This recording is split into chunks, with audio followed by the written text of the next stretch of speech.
Right, thank you, EDK. I'll just take it up from here.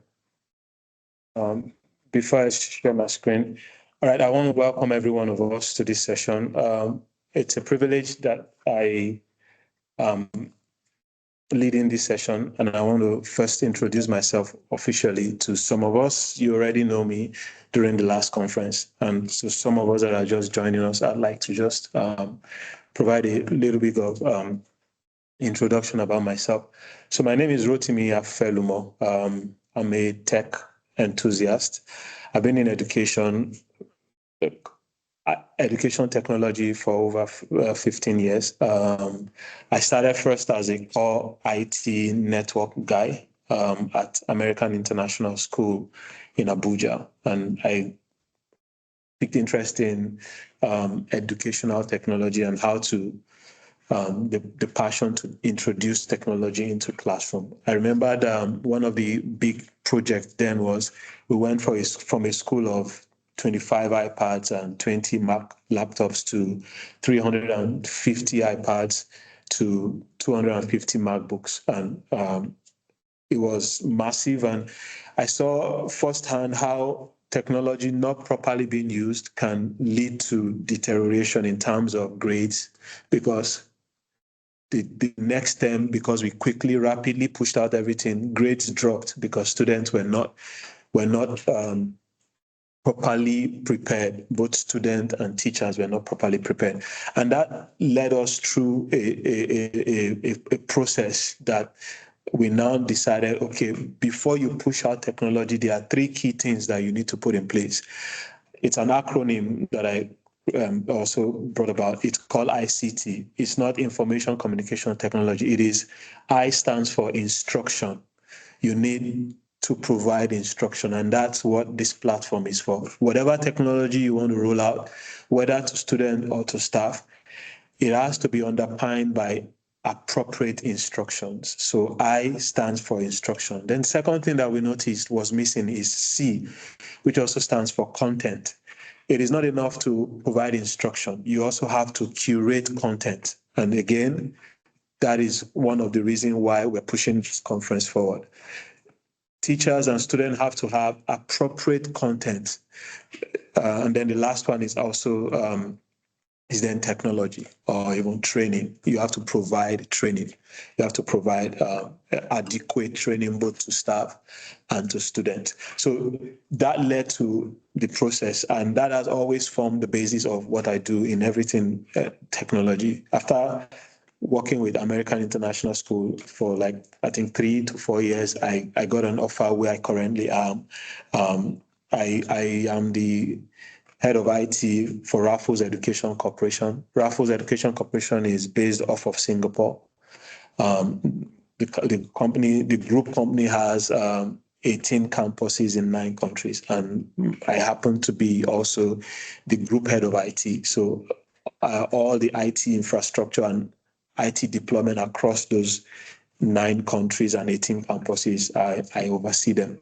So technology and integrating it into classroom is really a passion of mine. And that's why when in April, the idea just came and said, okay, let's do something, especially with the blowout of AI. I thought it would be proper to provide such platforms and introduce it to teachers, and also guide and provide relevant knowledge in the use of all of these things. So that's a brief. I'm married, I have 2 kids, and my wife and kids are also here with me. That's just a brief introduction about myself. Now, the Tech-Enabled Teachers community is actually a platform where we want to create a community of teachers. Many more things will be coming, a community of teachers where we learn together and exchange ideas. We'll be having a lot of opportunity to do that as the day goes by. There were special requests after the conference because a lot of people couldn't make the conference as a result of the timing, and the conference fell almost 2 weeks before the end of school, though we had planned it for end of school. And so we decided to do a recap. And so this recap is going to focus mainly on practicals. So today I will not delve into the processes of sign up. My idea today is to walk us through, provide opportunities for us to engage, and more importantly, discuss use cases, practical ways that you can use these things in your classroom. I know the Nigeria ecosystem is such that there are three categories of educators. There are educators that are enabled in their schools. They have technology, they have access to technology, and their students have access to technology. They are provided for. There are also educators that work in schools where students have access to technology at home because their parents do have. And then there are educators that walk around among students that do not have access to technology, and those educators the schools also do not provide. So I will try as much as possible to present whatever we're going to be teaching in those three categories, such that if you don't have technology as a teacher in school, how can you use this to enhance yourself as a professional teacher? And then if you do have, and your students have limited access, maybe because of their parents' accesses, and limited access because their parents have the devices, how do you leverage on that? And then thirdly, if you are privileged to work in a school where the students have access to devices, whether because it is required of their school, their parent provided it, or the school provided it, and you as a teacher, you have access, I will also discuss all of this around those three categories. So every one of us see how we can leverage on this and not be left out. So today I will start sharing my screen, and then we'll delve in. I had asked that a few people submitted their lesson plans so that it's very, very practical and we can use those lesson plans. So I have a couple of lesson plans. I have not opened them before so that it's not as if I have planned out what we need to do. We're just going to wing it and just walk through it and learn, make mistakes, and then make progresses. So let me share my screen. Once you're able to see my screen, I would like you to just give me a thumbs up or yeah, whatever. Just give me a thumbs up if you're able to see my screen. All right, good. Thank you so much. So during the last conference, we looked at we looked at a couple of apps, a lot of them. And like I said, most of them are able to do practically the same thing. They guide you on how to do the same thing. And so we would still focus on them, but I would like to start first with Brisk. The reason why I like to start with Bricks is because it provides you that foundation, and then every other one have a lot of things. Bricks is very focused in terms of helping teacher do a lot of things. And then other ones will also look at some of those features, specific features that they have. So today I will start first with acting as a teacher who needs to build a curriculum. So there is a curriculum. Maybe some of us already have Nigerian curriculum that we teach, or specific curriculums that we teach.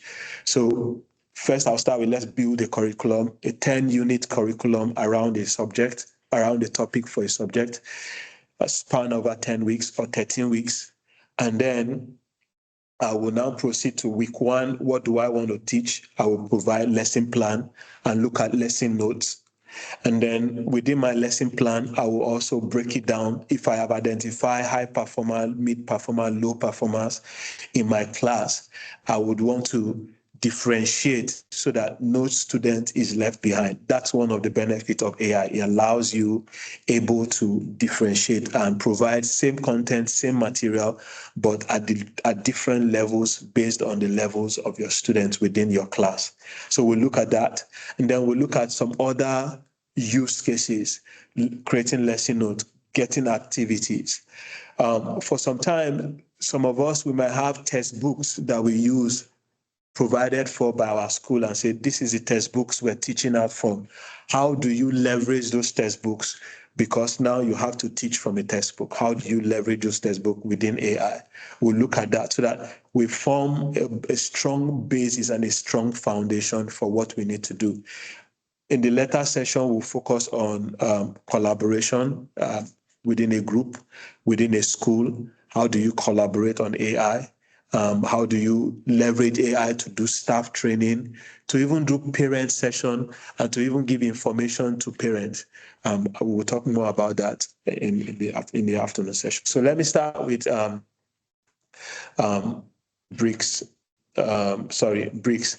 Bricks is a Chrome browser plugin, and like I said, you can always pin it to your browser. It's on my browser here. It works when you go to any website. You can brisk that website. So let's start. I will start from a Google Doc because now I want to write a lesson plan. So I will start from a Google Doc. But like I mentioned, you can start from YouTube. Once you go to YouTube, any YouTube channel that you open up, you will see this icon called Brisk. That's the Brisk icon. And when you click on it, you can say, click on a YouTube to use Brisk. So you can do YouTube. You can do any website also. Let's look at National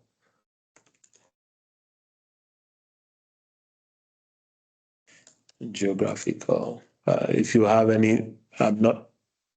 If you have any website also that you want us to look into, we can. Okay, let me look at this one. Whether it will give us. So the moment you open up any website, you will be able to see. This is society. I'm looking for an article. Learn with us. Educational resources. All right, so this spark curiosity, empower exploration, inspire change. You can see immediately that the bricks icon shows up. Again, Magic School also does the same thing. If I enable Magic School on this side, I will be able to see the Magic School icon and I can use Magic School. So I click on Brisk. It tells me, it recognizes that I'm on a web page, and then it gives me all of the options of what do I want to do. When you click on create, you're opened up to all of the options. So do I want to create a quiz from this website, a rubric, a resource? Do I want to create a resource from this website? You have option to all of these. Another cool thing about it is that I can highlight a section of the web page and it tells me, you see, selected text. So I want to narrow down within this page to this selected text. The use cases of this is you have a resource online that you've checked out, or you have a PDF that you want to focus on, or a website that demonstrates accurately what you need to teach. For example, you want to teach rocks. You go to a website that talks about rock. You can use that website. You've read it and you've seen that it has a lot of resources. You can use that website as a basis to start from. Now, some of us might have books, textbooks, like I mentioned, that your school gives you that you have to teach from. Don't be too sad about that. What can you do if you are supposed to teach from page 240 to 230 to 245? You can just take your camera, take a picture of each of the pages, and then upload them. And then the AI can leverage on that to create your very specific, content-specific materials for you. So that if I've had questions of people saying, oh, my school advertises Nigerian curriculum, American curriculum, Canadian curriculum, or we do IGCSE. If your school provides you very specific curriculums, you can get those textbooks. You can photocopy them. You can take a picture of them. If you have them online as PDFs, you can download them. You can upload them. You can see that I am able to pick up any material that I want and use that. So you don't get too bothered if you are limited to a textbook. You can get a picture of any page. Most of these applications, they allow the AI is able to read graphics. In fact, as a maths teacher, for example, you can write a maths question on a piece of paper, take a picture of it, and upload it into any of the AI platform, and you can begin your engagement from that. So like I said, there will be a lot of use cases I'll be throwing out there. We will not be able to practicalize all of them, but I'll try as much as possible to, from my experience, tell you different use cases that you can leverage on. So this is for a website. So let's say I don't want to highlight any text. I want to create something from this. One thing you can do, I can say, okay, I want to create resources from this text, from this website. I click on resources. So it's a English resource, or you can choose the language you want. Let me see if there's any Nigerian language there. There isn't. Okay, so you can choose any language depending.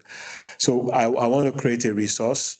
I can say, I want to create this resource for a first grader. I can say create an engaging 30-minute activity. I'm going to say offline hands-on activity for my grade 1 class. You want to provide more option. We're discussing about, what's the type was? See? So I can just brisk it. It will open a Google. Remember, you opened it with a Google Drive. You opened Bricks. It works best when you have a Google account because it's just going to open a Google Doc for you and then just immediately do all of those things. And you can have your resource fun with shapes. In this activity, we will explore different shapes and have fun creating our own shapes using everyday objects. Get ready for some hands-on learning activity. So material, so this gives you a ground to start from. You can decide, I want to tweak this around, and you can do that as much as you want. You can also make it shorter or make it longer or less or more. You can add more details. You can translate it. You can decide to bring up a quiz from it. Let's say, for example, I'm a language art teacher, and I have specific vocabularies that I want my students to learn. And rather than just teaching them those vocabularies, I want to also infuse it into comprehensions and I want them to be able to understand how these words are used in different contexts and different terms. So I can collect those sounds or those words and tell an AI to write a story that includes all of these words. And you can specify, I want a fun story, I want a you want a story that is a fairy tale story, or whichever way you can specify, especially if you know that your students are excited about some of these different things that they talk about. You can pick those vocabularies and get the AI to generate different engaging content that you will give to them to read. And by so doing, they are also able to learn all of these vocabularies while they engage in storytelling and different things. So you are able to do all of that with what you've done. So this is an example of creating a resource from a web page. The next thing I'm going to do is I'm just going to download maybe like a PDF on any topic. Okay, maybe the first thing. Rather than do that, let me open up the lesson plans that was sent. I'm just going to choose one from it. I think I have basic science, primary 5. Let's open this one. See. All right, so this says primary 5, you and your environment. So there's a 10-week topic, but let me first start by saying I want to build I'm a classroom teacher, and this term, the topic or the theme of what I need to teach is you and the environment. I have no clue about what I want to do. For example, let's just say I have no clue.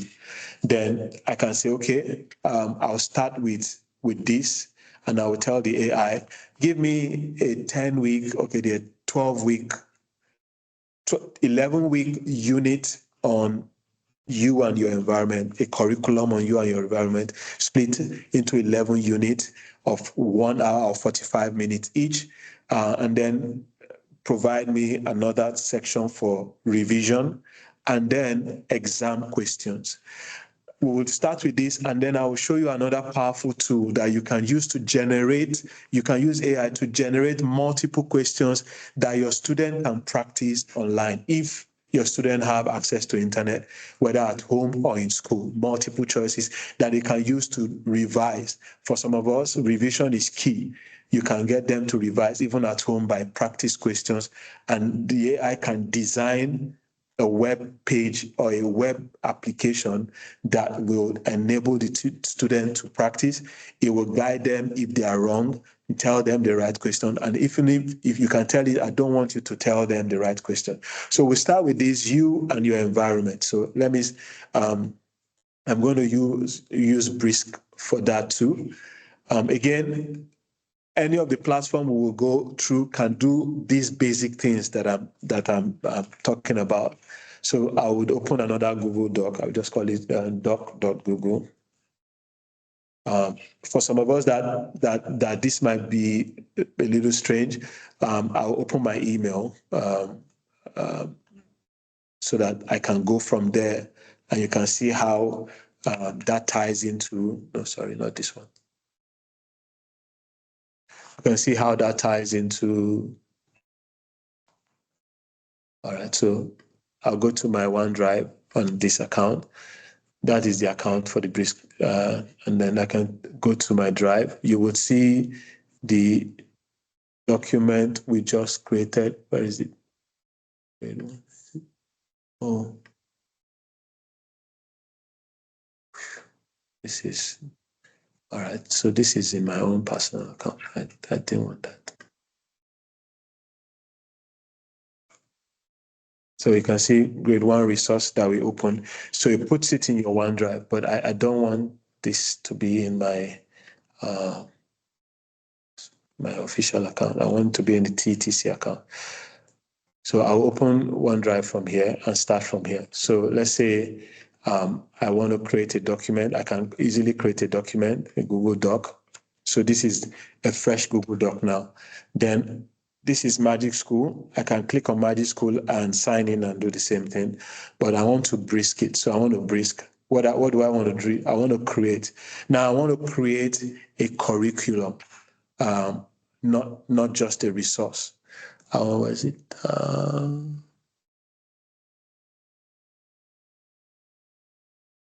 Lesson plan.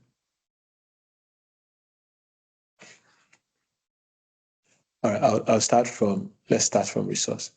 I would just say, this is a grade 5 class.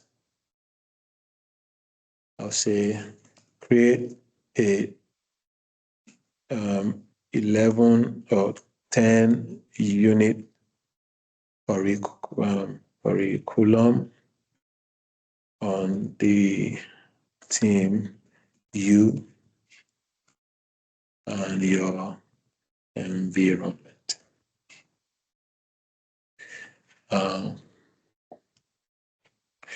Each unit should cover different topics. I'm going to scaffold. We know what scaffold is. You go from one level to the other. Just like scaffolding, you start from the bottom and then you go increase and increase. Cover different topics, scaffolded to enhance overall understanding of the theme. Create for the 11th unit a revision plan for the 12th unit exam questions covering all. I think this is not big enough. Let me expand so that people can see.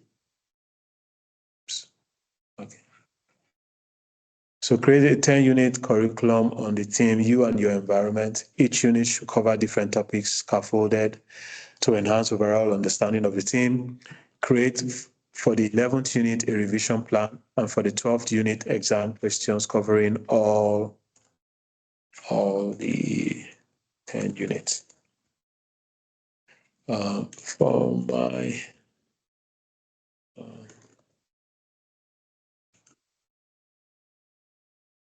grade 5 social study class.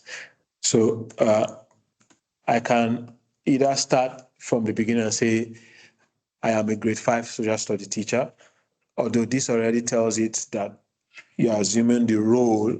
This is meant for a grade 5 student, but you can tell it you're a grade 5 social study teacher, or you can tell it assume the role of a grade 5 social study teacher. We'll be doing prompting during the next webinar series, so I won't want to focus on that. So I'm just going to brisk it, and then let's see what it will produce. Let me reduce this. So it's bringing topic unit 1, unit 2, unit 3, unit 4, unit 5, unit 6, unit 7, unit 8. Remember, we're assuming we don't know what we want to teach. We're just being given a theme, You and Your Environment, and we're saying the AI should leverage on that. So it creates all of this. Now I can begin to highlight different areas, and now this is the curriculum. If I want to make it longer, I just click on make it longer, and then it goes into work and makes it longer. If you want, you see, it's going to make it longer now, giving more examples, giving more details. It's making it longer.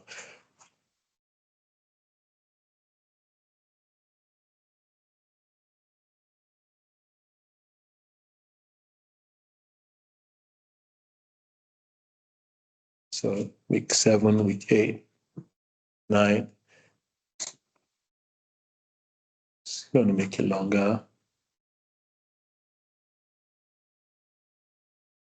Like I've always said, and like everybody that wants to use AI should know, is that you will need to check, especially for two reasons. One, you are the one that knows your class, you know your student, you know their level and where they are. AI doesn't. So what AI just does for you, it does the heavy lifting of getting the content, whereas you are the driver in this, you are the brain, you are the driver of your class. You tell it what you want, and then you can go through all of these things and begin to narrow down, remove what you don't want. I can say, for example, is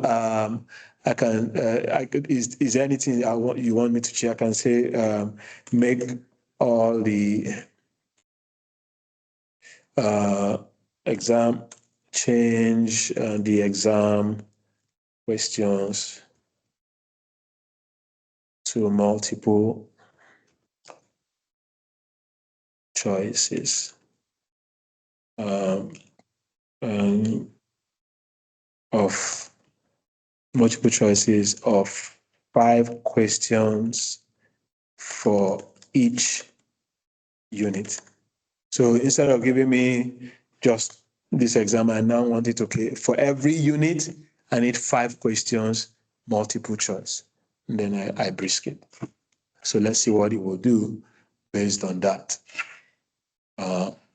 It's writing everything, but again, at the end, it's going to give you all those 5 questions. Now, this one is not very smart in that if there are some other ones that I will show you, you can highlight that portion and then let it redefine that exact portion. You can do that in Magic School. You can do that in DFIT. You can do that in School AI, where you can select a portion and focus on that portion, and it's going to rewrite that portion. We're going to try it on this one. I don't think I've ever done that, but let's try it on this one to see. So whatever you want, you are the ones that will tell it. You see, five questions for each unit, and that means 10 units. It's going to generate. Remember to select. Oh, you didn't do that. Okay, answer the following multi-choice questions based on 10 units covered. That means the way I presented it, it didn't see that. Let's see if I can highlight a section and ask it to do more about it. Okay, so this one is not. But some other application, AI application can do that. So we have built our curriculum. We can now pick this and then tell it to build a lesson plan, for example, and then lesson notes. So this is how you can start from not knowing what you need to do or not having enough content. You can build a content, read through it, change as much as you want. Now, another dimension of what you can also do is you could, like I mentioned, if you have a book or a textbook that is being used, you can get, you can, if you have a textbook that you're using, can everyone see me? I think my camera is off. Sure.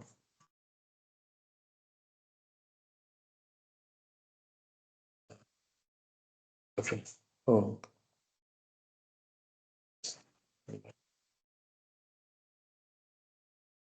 All right. Sorry, my camera was off. So if you have a textbook, is there a problem, Ken? So if you have a textbook, you can, instead of doing what we did, getting the AI to freestyle, leveraging on its own large language model, you can use your textbook as a resource that you want it to get something from. I don't have a textbook now, but if anyone can suggest an online textbook that we can probably use, you can put it in the comment. When somebody suggests a link to a textbook or where we can get a PDF of a textbook, you can just let me know and I'll make use of that. So let's say I can now tell it to minimize this. So I can still go here and say, okay, it sees this Google Doc, remember, it still sees this Google Doc.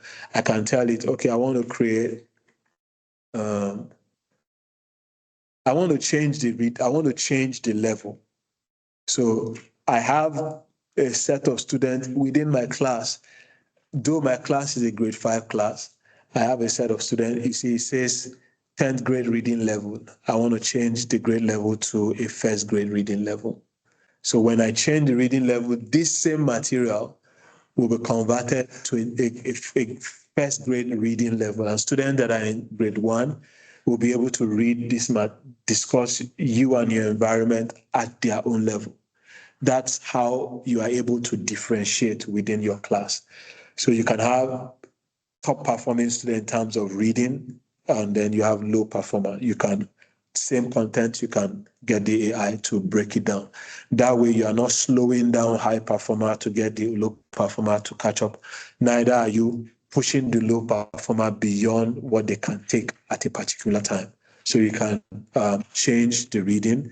I'll go back again. You can give feedback, but that's not. So let's say I want to create a lesson plan. So it says Google Doc. I can say, still put it back to grade 5. I can say, okay, create a lesson outline, lesson plan.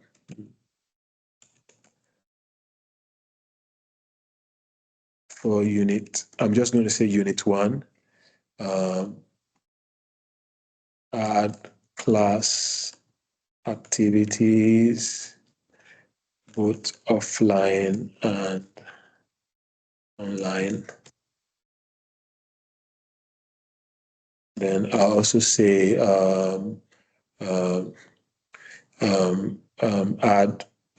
add class activities, both offline and offline, and exit ticket. Exit ticket is how you check knowledge of students when they get into the class. A bell ringer is how you check their knowledge prior to what you want to teach them, just to test what's their knowledge about, what they want. Then take home assignment in multi-choice. Okay, let me put it this way. Multiple choice take home assignment.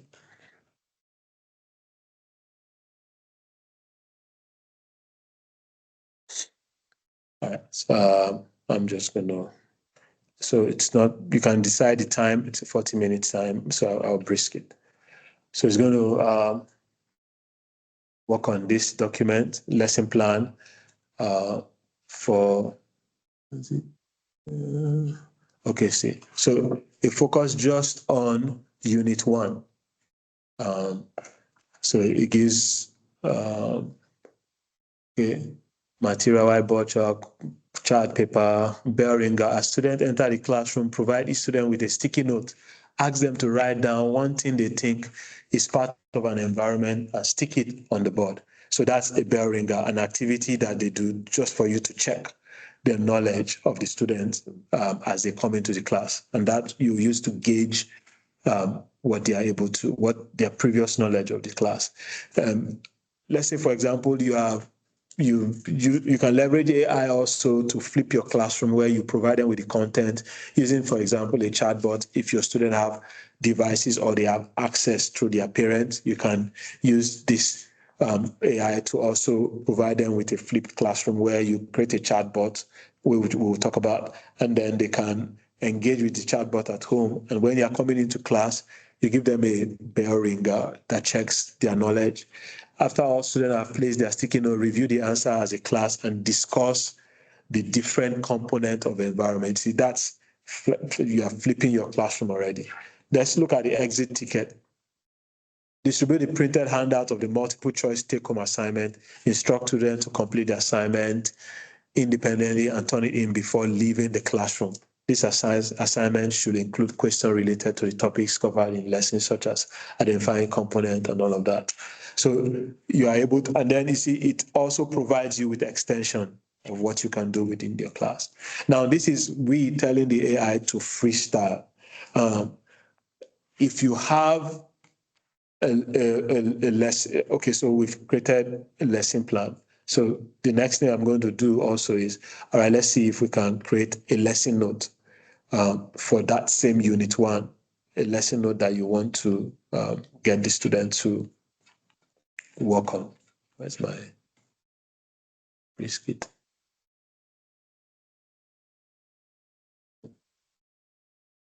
How come it disappeared?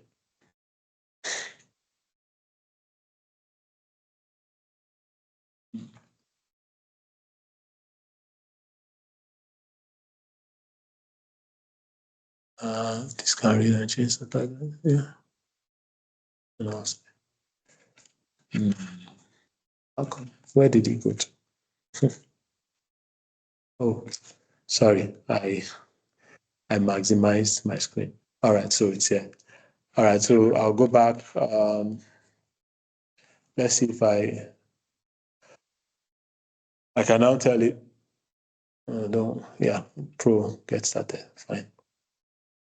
All right, so I want to, using this same Google Doc, I want to create a quiz. You can create a quiz. You can create, so what I want to create now is a lesson note, not just a lesson plan, but a lesson note. I can tell it, let's see if there's, okay, this one doesn't have that option, but it's still part of resource. Whatever you want to create is part of it. It's part of resource. So I want to create a resource from this. I can say I want to create, let's say,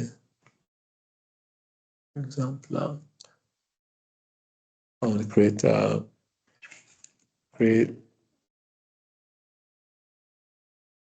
lesson note on unit 1.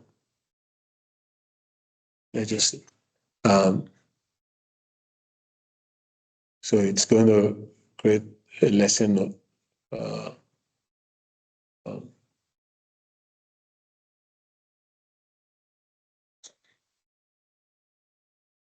So whatever you want to do, you can provide. So we've seen how from just freelancing, getting the AI to create a curriculum for you for 10 units, exam questions and all of that. And then we tell it, create a lesson plan. Then we tell it to create a lesson note. You can also create activities. Whatever you have in mind, again, that's why it's necessary for us as educators to be the one driving this. The 20% you contribute should be what determines what the AI gives to you. And like we said, the more detailed you are, the better the result you will get from an AI. Now, what I want to do next is, now this one we've told the AI it freelanced, and we just allowed it to leverage on content that is broad and wide. Now, how do we get it to leverage on content that we have curated for it? So you have lesson notes or you have curriculum that has been, and like I said, you have textbook. You can take a screenshot of those textbook, or you can upload the textbook as a PDF. And first, you can tell it to summarize a particular chapter. You can tell it to, if you have the chapter copied out, you can tell it to just limit all that you want it to do from this particular document. So what I'll do, let's see that lesson note that we were talking about. Reference material, background, content, types of pollution. So what I would do is I would upload this curriculum book. I will ask it to first summarize it, and then I would ask it to do specific things based on what is in this lesson plan. So for example, type of pollution, we can ask it specific question around pollution. So this person already has his lesson plan done. Another thing you can leverage AI for is you have a lesson plan done, but you can leverage AI to create activities for you based on what you have. Again, so that if you're particular about your content, then provide the content for the AI and leverage the AI to give you additional resources, additional ideas, additional activities, additional examples that you can use within your class, so that you're not just giving them just the lesson note, but you are also leveraging the AI to see how better to explain what you're doing, how better to tell them, how better to present the class. So I would just upload this particular document and we'll start from there. So let me open another Google Drive. Let's see. I hope this is the untitled document. So I'm going to call it okay, unit 1, your environment, and you. Let's see. Okay, save it here. This is my drive. Okay, see your introduction to environment, unit 1. So it puts it in your OneDrive. I'm going to open another document. So what I want to do now is I want to leverage. I have a file that we want to use, so I can upload the file and look for it. So if it is a picture of a textbook that you took, if it is a PDF, you can upload it. If you see, you can access PDF. Let me look for that document. I think we were looking at what was it that we were? What document? Primary 5 basic. Primary 5 basic first term.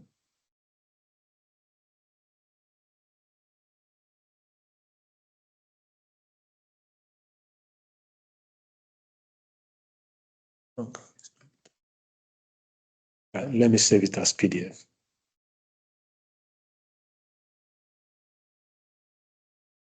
Sorry, I'll save it as PDF.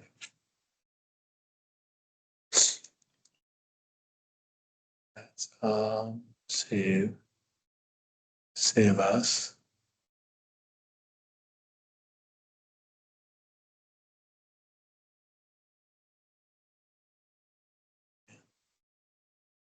I'm saving it as PDF. All right. While this works, do we have any questions so far? Let me just check if we have questions. Um,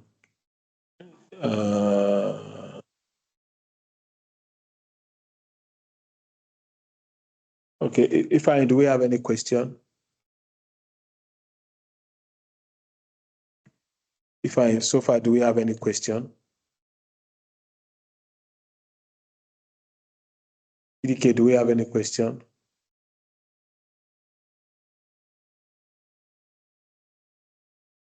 All right. So this is the PDF. Open the PDF. Looking into that, sir. Okay, limit is 15 page. So that PDF is more than 15 page. Let me just quickly edit it. That shouldn't be a problem. PDF editor. Okay. Organize pages. Okay, so I'll take 16.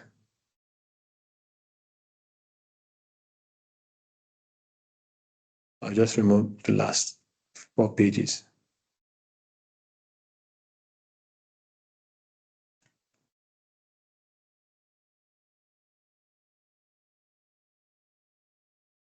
All right, so I have 14 pages. Let me save this.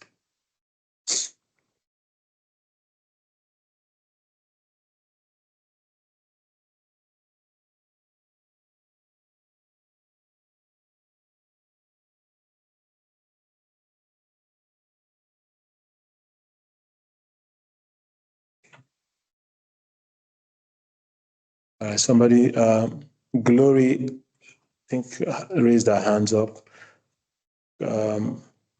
So is loading it up. Let's see who has questions.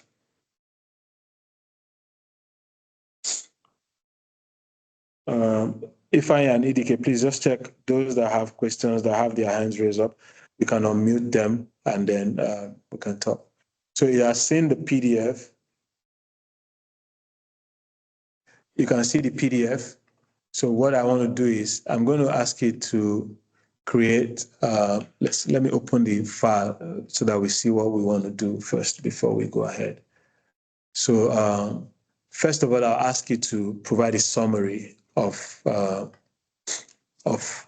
the document. Let's see if there's a particular one for summary. All right, syllabus is what we should have used instead of curriculum. All right, translation. All right, so I'll just say, write a summary.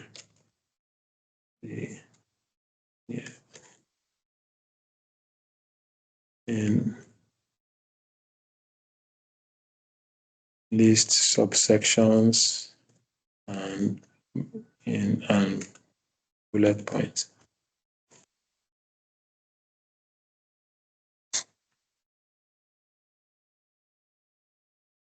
So I ask you to do a summary.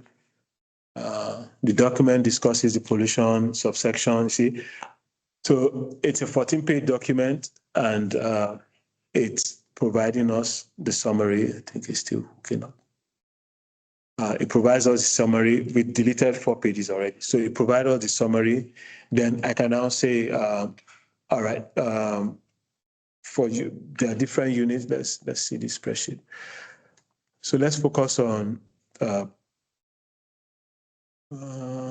pollution. Week 1 and 2 is pollution. Now this already has a content. So what I wanted to do is, based on what is in week 1 and 2, I wanted to create another lesson plan or create maybe classroom resource for pollution as week 1. So I can, again, you just freestyle whatever it is that you want to do is what you will tell it to do. So I would look at, I don't want to make it longer. You can also rewrite it, translate, and then provide more details. But what I want to do is I want to go to lessons. So I want to say lesson plan. This is already a lesson plan. I want to say create a more engaging lesson plan for week 1 and 2 on pollution based on the content of the document. So now I'm telling it where I want it to reference. So you see, it looked at week 1 and 2, and it's providing me a different type of, I have my lesson plan, but I'm asking it to also extend my lesson plan. The reason is because AI has access to a lot of data that I might not have, a lot of examples that I might not have. Now, I provided it my original lesson plan, and I want it to extend it for me. Okay, so for the sake of this, so that we can have it more engaging, EDK and Ifeanyi, can you unmute everybody? But it would be good if you raise up your hand before you talk. Just unmute everybody so that we can have that conversation and people can be more engaging. So, but if you want to speak, just raise your hand, and then you'll be called upon. If I will just call you and tell you, okay, you can speak, and then you go ahead and speak, so that we are not very disorganized. All right, so this is an idea. So I can also say, okay, yeah, I see what you've done. You've given me what I want, but I also want to do some other things. So I can say create a worksheet. Create a worksheet for the lesson plan above, and it will automatically create me a worksheet for this lesson plan. So now it's not generating things arbitrarily from a large pool of resources that probably might not be very relevant to your content as a teacher within your own context, but you've provided it with a document for it to start from.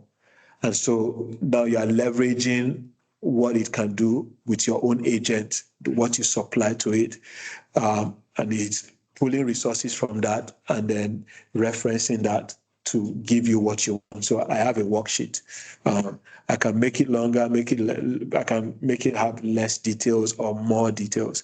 But what I want to do is, I've asked for a worksheet.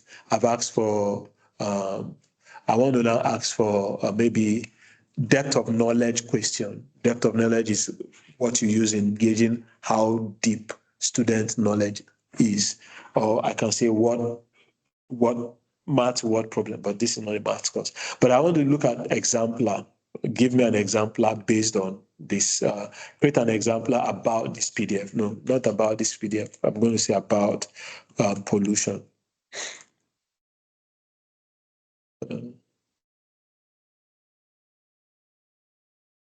In unit 1.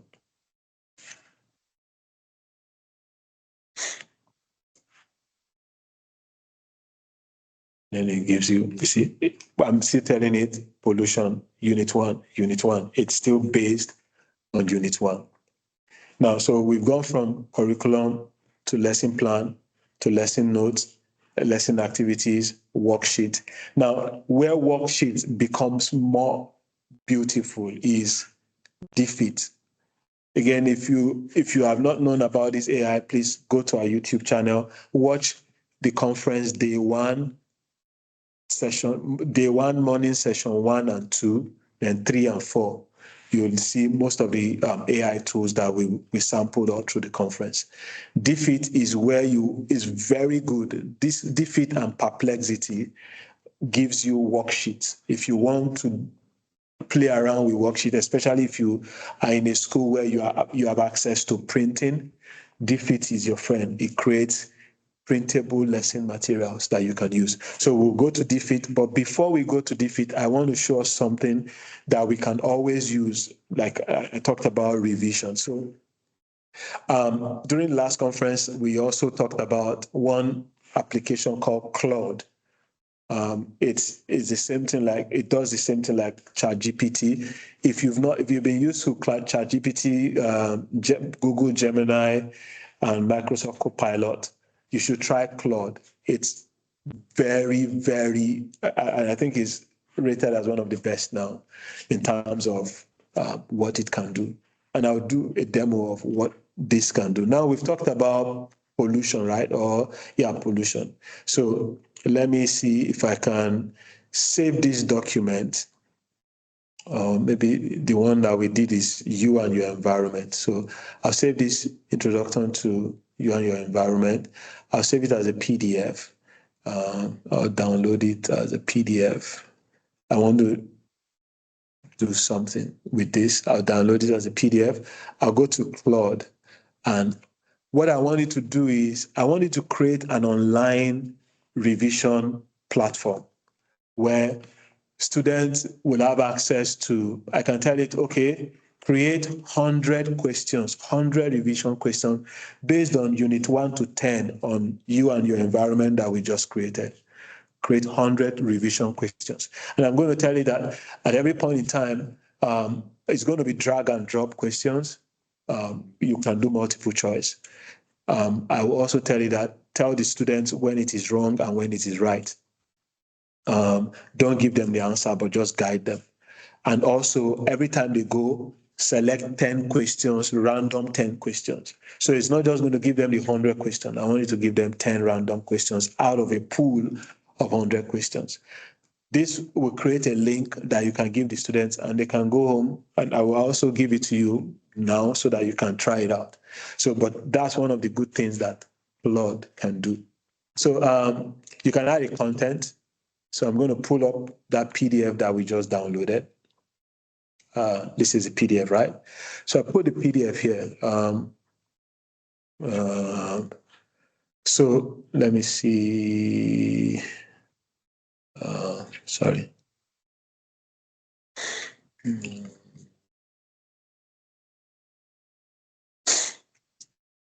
All right, sorry, let me go back. So this is my, I'm going to say, let me expand this so that if my writing is too tiny, you can see it. I'm going to open it up. So I'm going to say, create a web-based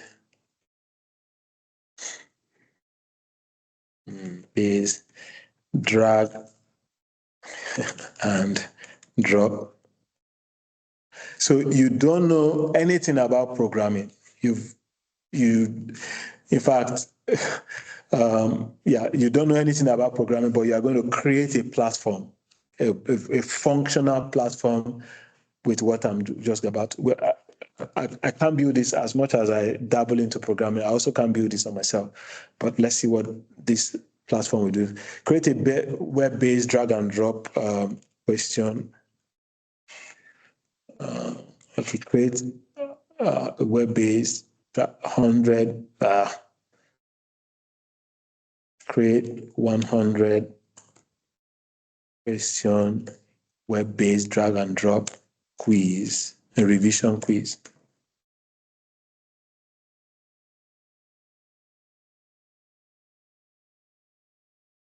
Based on the units in the attached document.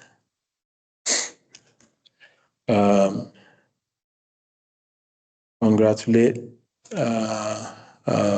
show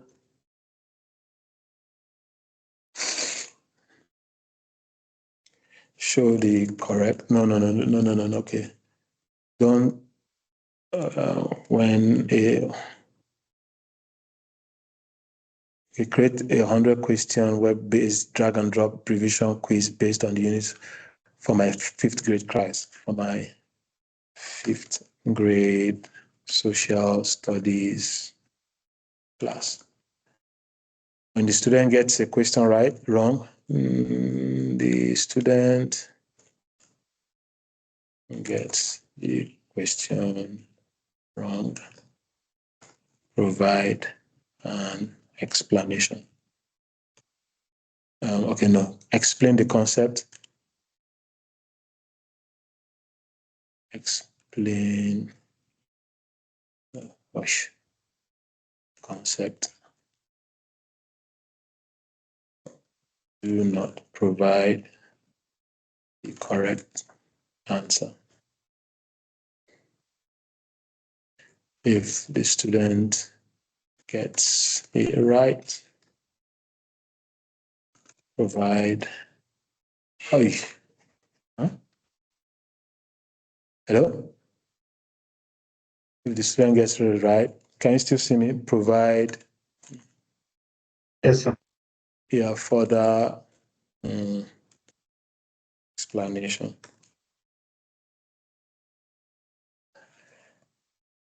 Every time the student, okay, no, let me put it this way. Only provide 10 random questions with every trial. All right. So create 100 question web-based drag and drop revision quiz based on the units in the attached document for my 5th grade social study class. When the student gets the question wrong, explain the concept, but do not provide the correct answer. If the student gets it right, provide further explanation. Only provide 10 random questions with every trial. Now, I doubt if it will do 100, but let's give it a go. All right, so let me show this down. Let's see it work. So certainly I'll create a web-based drag and drop. So see, it's writing the code. You don't bother yourself about this. It's writing the code. It's going to provide question 5, question 6, question 7, question 8, question 9. I doubt it will do 100. All right, and many more questions here. So it didn't do 100. Yeah. So, but what you can do also is you can you can edit this code and put your questions. But let's see how it goes. So it's telling you what it will do, how it will do it, and whatever it is, all of the calculations. So this is unsupported library account. Okay, so I'm going to publish. Okay, I can see, I can preview. This is the code.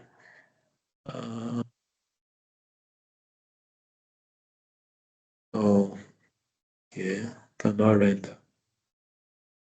I'm going to publish. Let's see if it will work. So I copy the link and I open another part. This seems to be a problem too. So show content. Oh, so it's unsupported. I think there's a problem with the code, but let me show you an example of what I did. An example I did a few months ago. But again, this will provide you. You can try it out, but I'll give you an example of what I did. I'll show it to you. So this is I did that 20 days ago actually. So this one I says create a web-based drag and drop 5 question keys on mitosis for grade 5 student that can be done online. All right, maybe because I didn't put online, so it did that. And I further went ahead and says also students should be able to click reset to reset the question and try again. You must also provide brief explanation for every question answered wrongly or correctly. For wrong answers, do not provide them with the answer. So I kept reviewing it, and let's see, after I review, the question are not loading, kindly fix this and remove the reset option. So you can also do that. So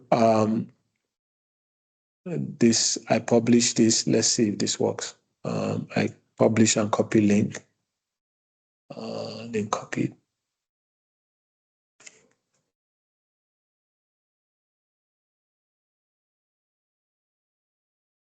Let's not do this. I think this one. Let me go back to the one that's. All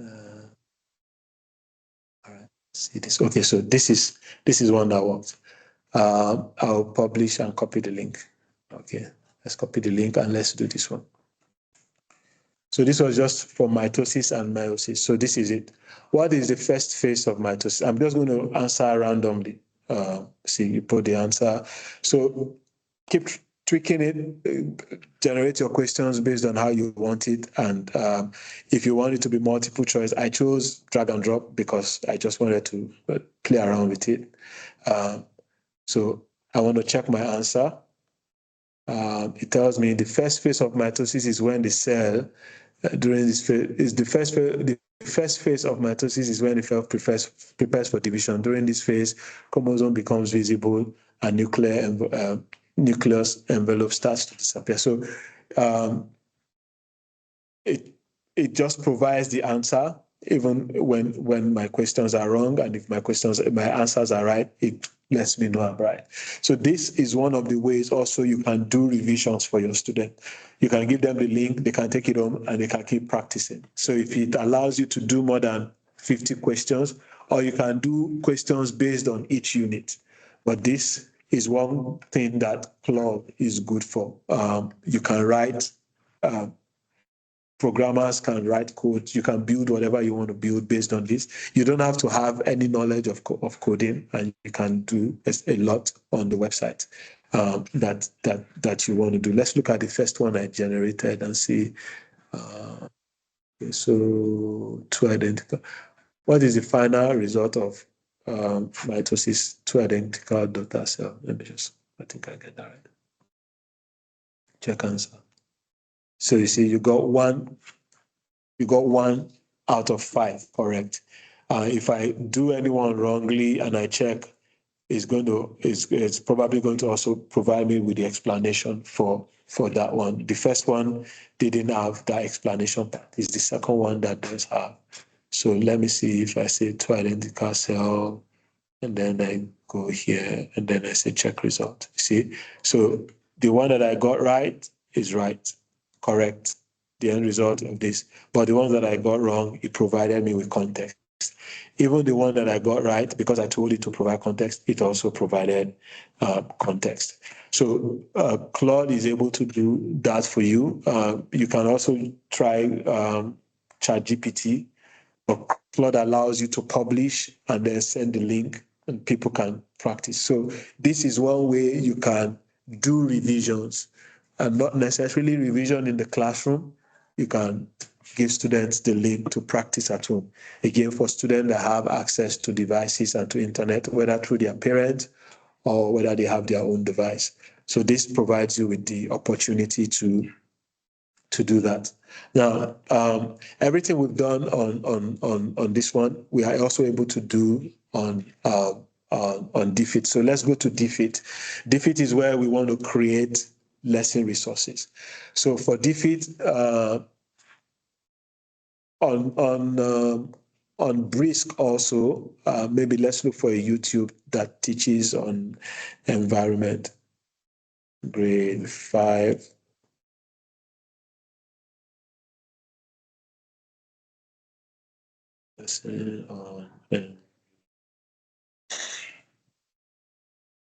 So I click on this, then I can brisk it. It sees the video, especially a video that has transcript. I can decide, okay, what do I want to create from this video?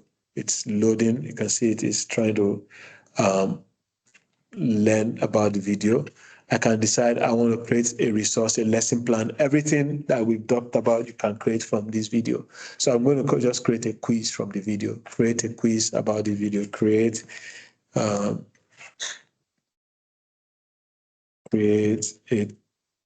10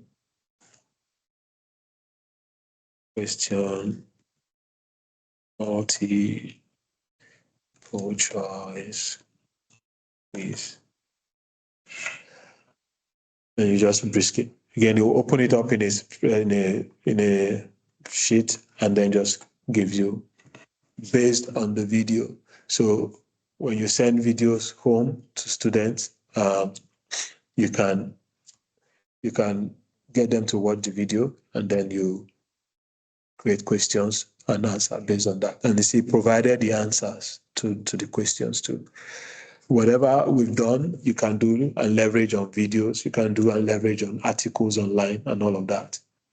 So you can play around with this in terms of content creation, content generation. But let's look at DFIT for lesson worksheets. This is very good for worksheet, especially if you want to generate resources that students can work on. Like I said, if you have you work in a school where you have access to printing of materials, DFIT will be your ally that you can work with. So with DFIT also, you can do articles and URL, what I just showed you with PDF, YouTube, and all of that. So we're going to start with the PDF. The PDF of the 10 unit that we generated, I would bring it up here. There's URL article PDF. Let's see. I put that PDF in my OneDrive, and then I'll pick it up from there. This is the PDF. Let me put it in my OneDrive. Let's go to literally anything, any text or type. Okay, so this any text or type. Let's try two things. I put the link. I put the PDF here, so I'm going to copy the link. Let's see.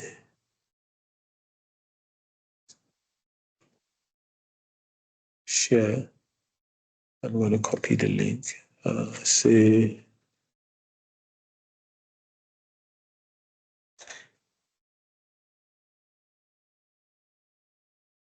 Okay, let me open it online. So share. And change the link to anyone with the link can view. Okay, so anyone with the link can view. So I'm copying that link. Let's see if it allows directly from my OneDrive without permission. So copy and pasted it here. So I want to keep the original, or I want to lower the reading level. I'm giving it at English, not other language. So let's generate resources. Let's see if it will look into that PDF and generate. Okay, so that's PDF is that. Oh no, the PDF of our curriculum is what I'm looking for. That's the PDF of environment and you. The PDF on the environment and you.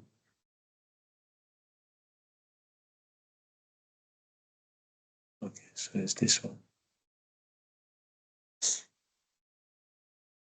Okay. Share. Anyone with the link can view. So I copy that link. Let's see. All right, so get resources. For enough text to generate content. So there are enough text. Well, let me open it and copy an excerpt. So I have climate change. I'm just going to copy.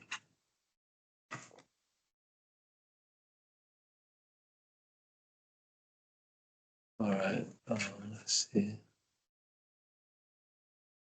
See climate change, environment. Okay, let's copy this.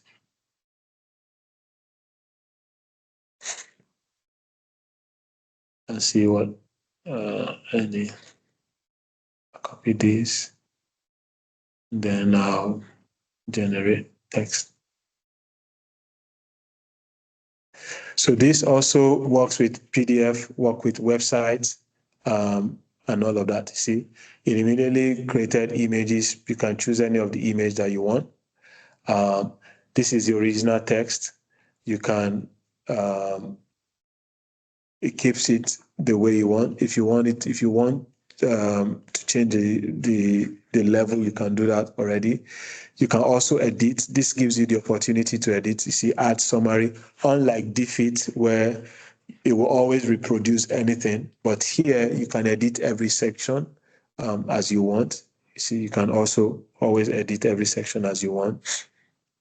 Now, keyword vocabulary. So we're doing environment. If there are key vocabularies that we want to focus on, we can focus on that. You can also add additional vocabulary. It gives you multi-choice questions. You can add more questions. So you see, this already just breaks down everything, even without you asking.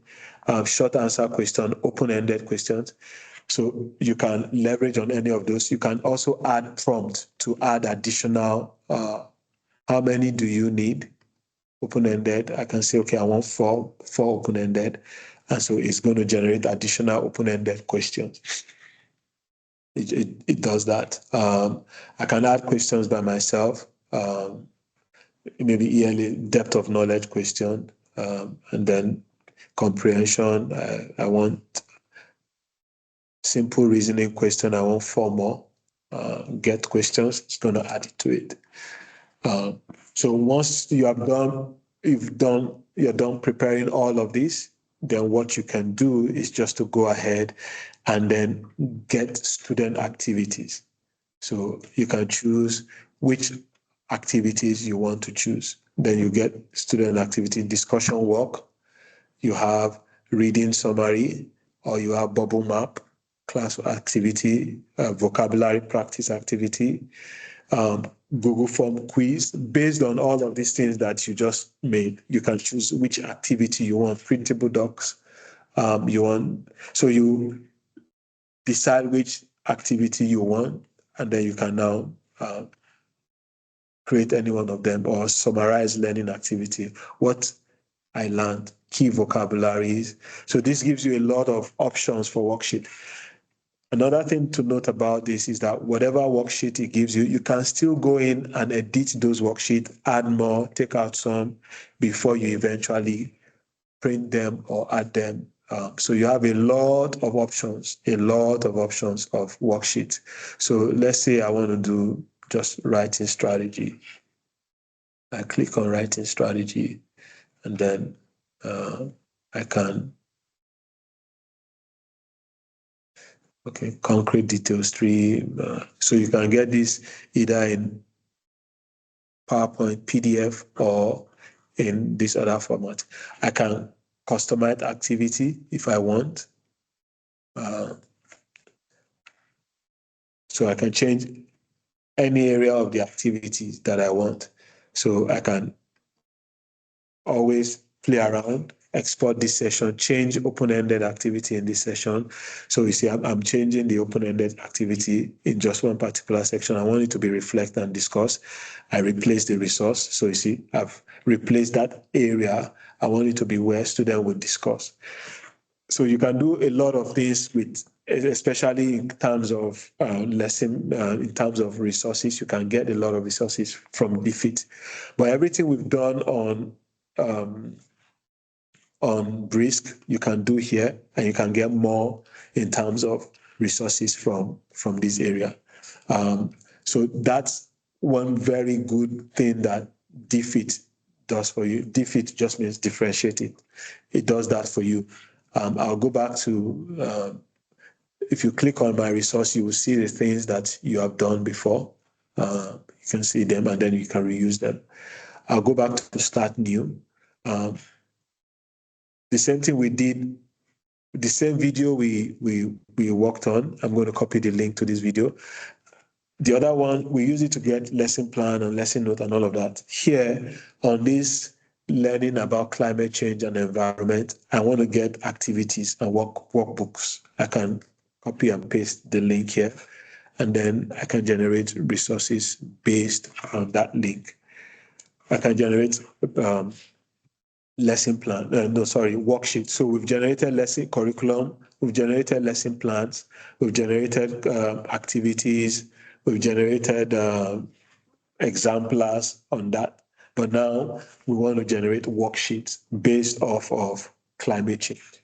And so it puts everything here again. You can see that you can show full text, or so it copies the text of the YouTube video, so you see all of the text here. I can decide, I want to reduce it to a second grader. I want this to be at the level of a second grader, or maybe this seems to be like a second grader. I want it to be a 12th grader plus, and then I'll regenerate. So depending on the level. So if you have a website, if you have a YouTube video that you think speaks to the content that you are trying to share, but it is not at the level of your student, and you want those activities, you can reshape the way you can change the reading level as a way of differentiating within your classroom, or as a way of getting the content to align with the level of your students. So this is from Dr. Binox. It's normally for kids, but okay, maybe let's take it back to keep original and see how. Well, I've ticked it. Let's put it at grade. Let's see the tone of a grade 12.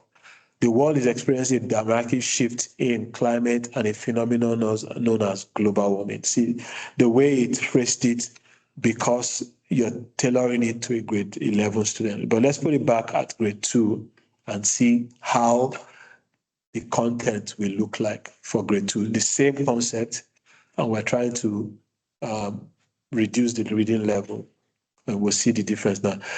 Global warming is when the earth gets hotter. It's like when you leave a car in the sun and it gets really hot inside. So we can see the differences now in the way it presents the same content to a grade 11 and the same content to a grade 2. And same goes for every of the lesson and every of the activity is going to be completely different in terms of presentation, difficulty level, in terms of the grammar, and in terms of the vocabulary as it presents it.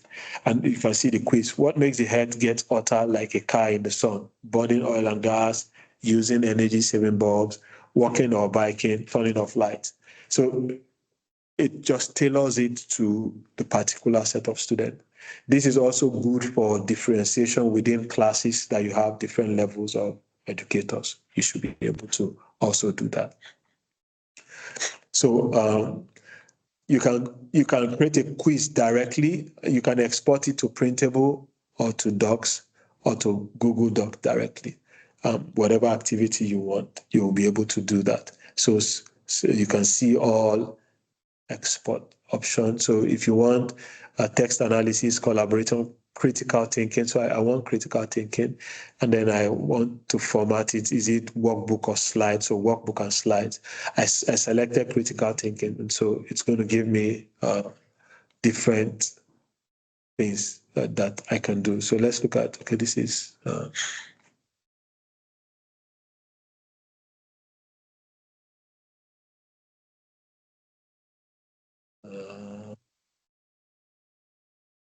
see this. Customize if I want. Sorry.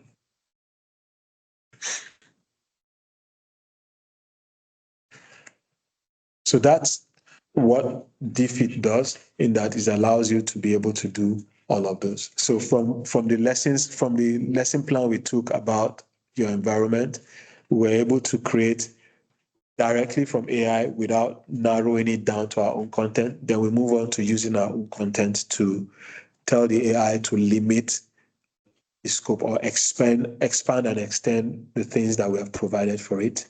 And so that provides that opportunity. I think so we'll still go ahead and move on to all of these things that we also did, we can do in Magic School. Let me just finish up this profile.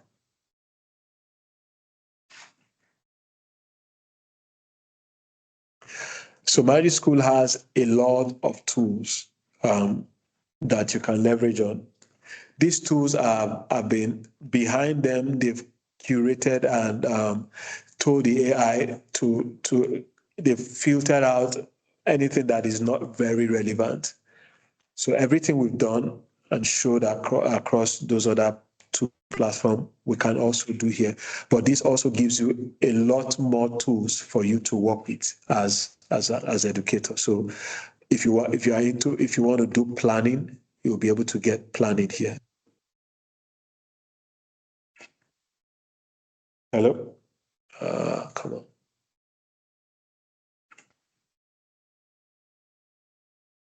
Hello. Sorry, I think lost my screen. All right. Hello, can you hear me?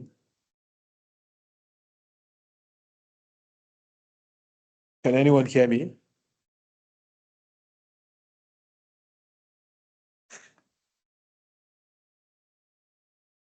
Okay. All right, good.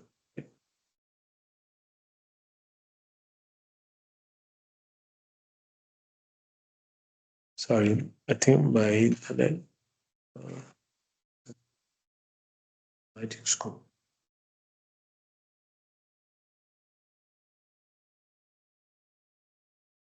That's strange.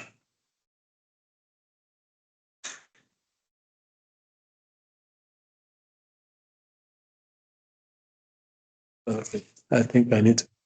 Oh, shit.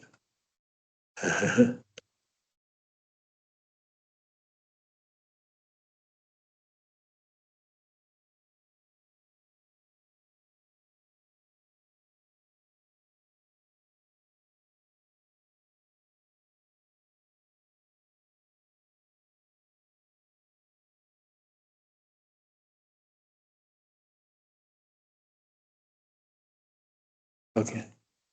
Sorry, my laptop, my internet was acting. All right. So as I was saying, sorry, there was a lag on my end.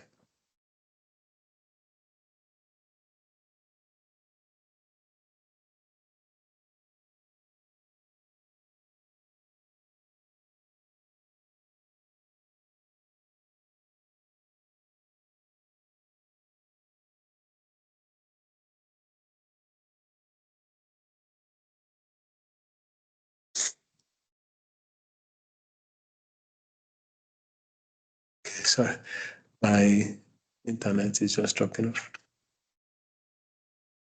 All right. So with Magic School, you have a lot of tools, very specific lesson plan, like we did. You can use lesson plan and plan whatever lesson you want.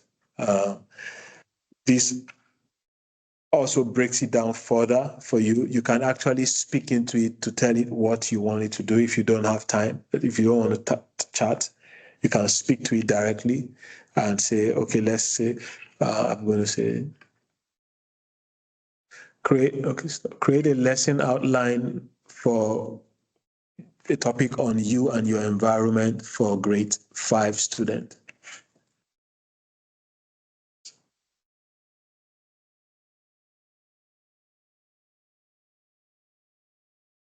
All right, so it's going to say it's creating a work outline for a topic on you and your environment for grade 5. So you can type and text. You can do voice to text. Here again, like I said, you can upload document, PDF, image. This is also very relevant. Like I said, you have a textbook, you don't have the soft copy, just take a picture of it and upload. I think this is very good for us as educators, especially if we are confined to teach specific curriculum. We can get those curriculums, take pictures of them, of each of the pages that you want your student to reference or that you want to teach from. You can get all of those, upload them, and then use them to create your content. Word document also. So what I'm going to do is I'm going to take another lesson plan that we had worked on or that somebody submitted, civic, I think it's civic. So this, let me first open it. I'm going to put it there first, but let's open it and see what is inside our lesson plan. So it's easier for us to know exactly what to do with it. Document, no, download, yeah, download, yeah. Lesson plan, civic. All right, this is week 1, 2, 3, 4, 5. These are the topics. And then week 1 topic is value, assignment, what is value. So this doesn't speak so much, but we can now tell the AI to, now this is our lesson plan, we're providing it, but we want it to leverage on this document to extend and expand lesson plan. If you have supporting documents like a textbook, you can add to it also, and it will work based on that. So week 2 and 3 is factors that promote good value system. So let's see assignment. All right, so what we'll tell you to do is to provide a lesson plan based on week 2 and 3, week 1, 2, and 3, values and factor that promotes good value, and provide us with activities, classroom activities. Also to provide us with maybe quiz that we can give to the students. So we're leveraging AI for a content that is already provided. We want it to extend and expand it. So let's see what it does. So I can just say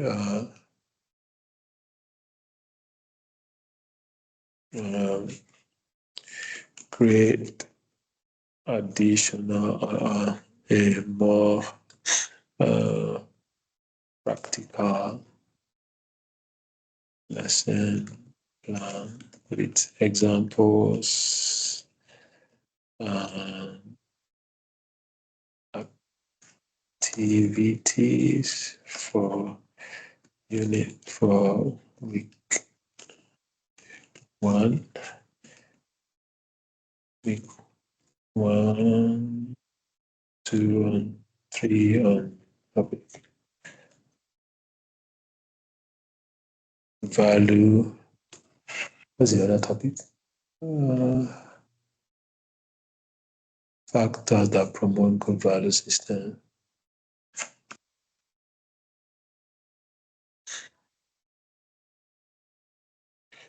Is the attached referencing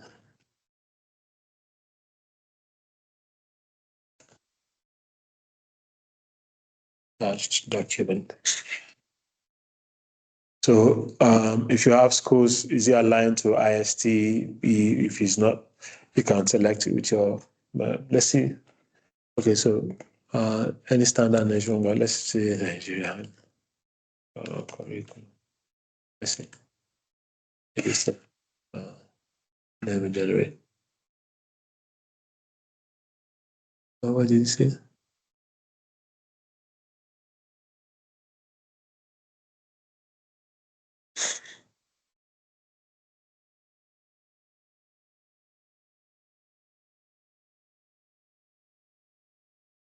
So it gives you standard access, civil education curriculum standard 5.1. Student will understand the concept of national value. So it picked that reference from within the document itself. And it provides you with more extended concepts and materials and ideas based off of what you provided to it.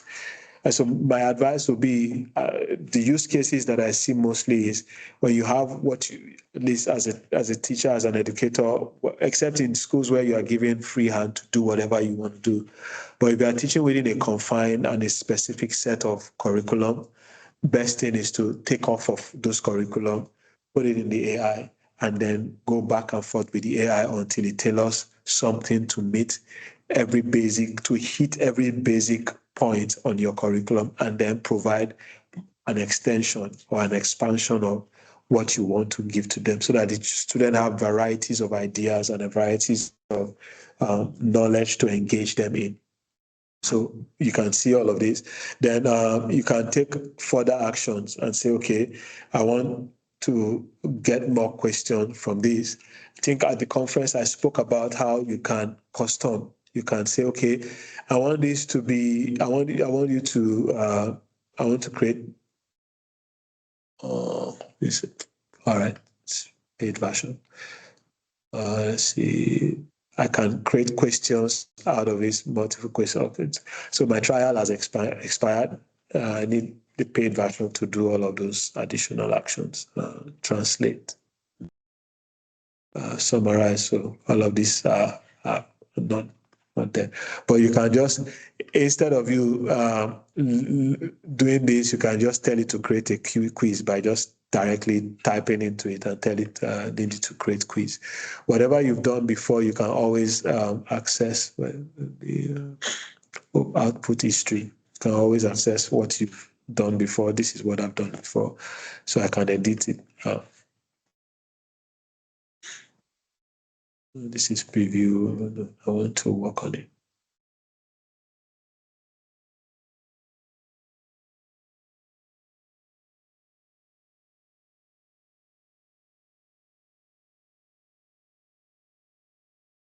Oh, God.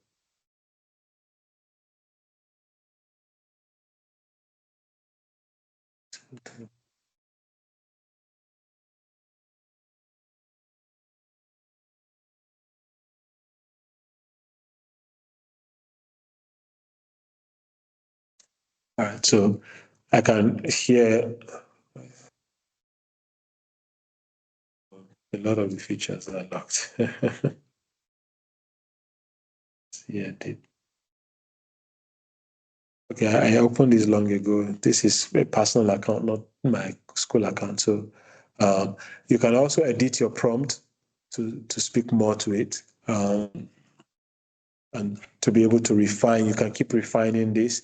I can add, I can say, so I want to add it, I wanted it to create more question. I can say, create 5 multiple choice question, and then can generate again. So you can edit and get all of those options that you want to get. So this gives you that ability to do this. Let's see if it will generate the multiple choice question. So it generated the multiple choice question. Though the action button is grayed out, I cannot ask question, length, or summarize, but I can also type those additional action in and let it do that. Custom is that you are able to differentiate. So how do you differentiate? I can say, I want you to create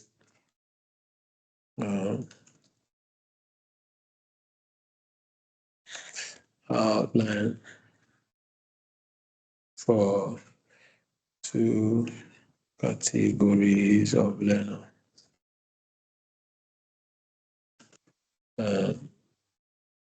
Let's just say beginners and advanced.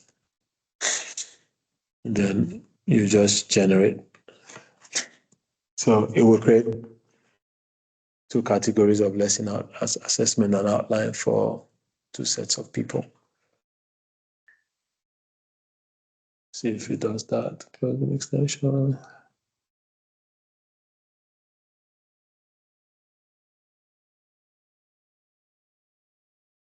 It did. Okay, this one did not. All right, so that didn't work for this. I think it's because my license. I opened this during the conference, and the 1 month is gone.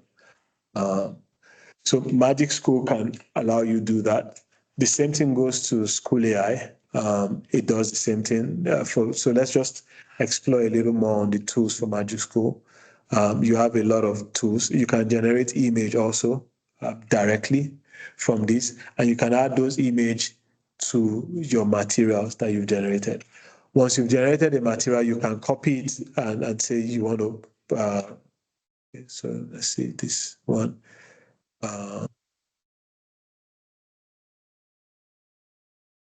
You can copy it and then paste it in a Google Doc. Let me just open another one. Or in a Google Doc or in a Word document, you can copy and just paste it in. And mostly it's also well formatted. The issue with some of these other multi-purpose chat AI platform like ChatGPT, Google Gemini, and Microsoft Copilot is that most of the times, they are not properly formatted. You might need to copy and then format. But some of these are already well formatted, and you can just copy them and paste them directly into a Word document, and you can go off from there. Let's just run through some of the tools that are there that you can use off directly from what you need to do. So you can also chat from within a document. So we can create a lesson plan from within a document, or you can chat based on a document. So you attach a document here, you attach a document here, and then you begin to engage on those documents, inside document to chat with, so you can have multiple documents, and then you can begin to engage. So for example, you have two documents that is teaching the same thing. You can upload both of them there and get the AI to pick your resources for you, or create resources for you based on those two documents.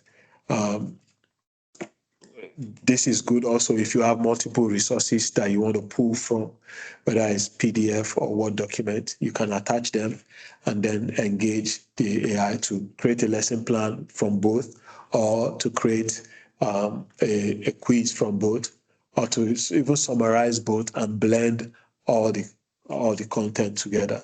So you can also copy and paste a document, an excerpt from a document.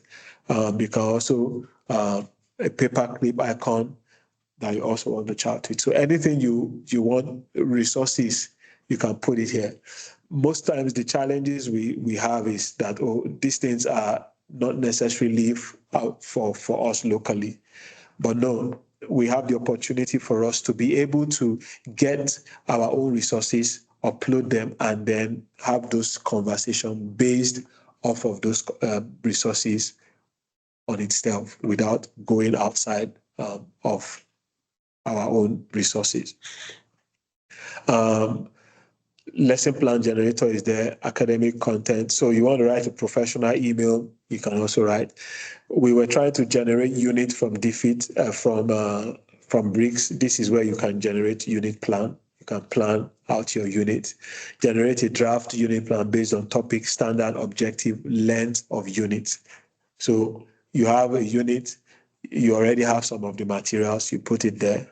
And if you have objective goals and expectations, you put it also there. You can generate those unit plans from there. Let's see. Text writer, worksheet generator. This is also a worksheet generator.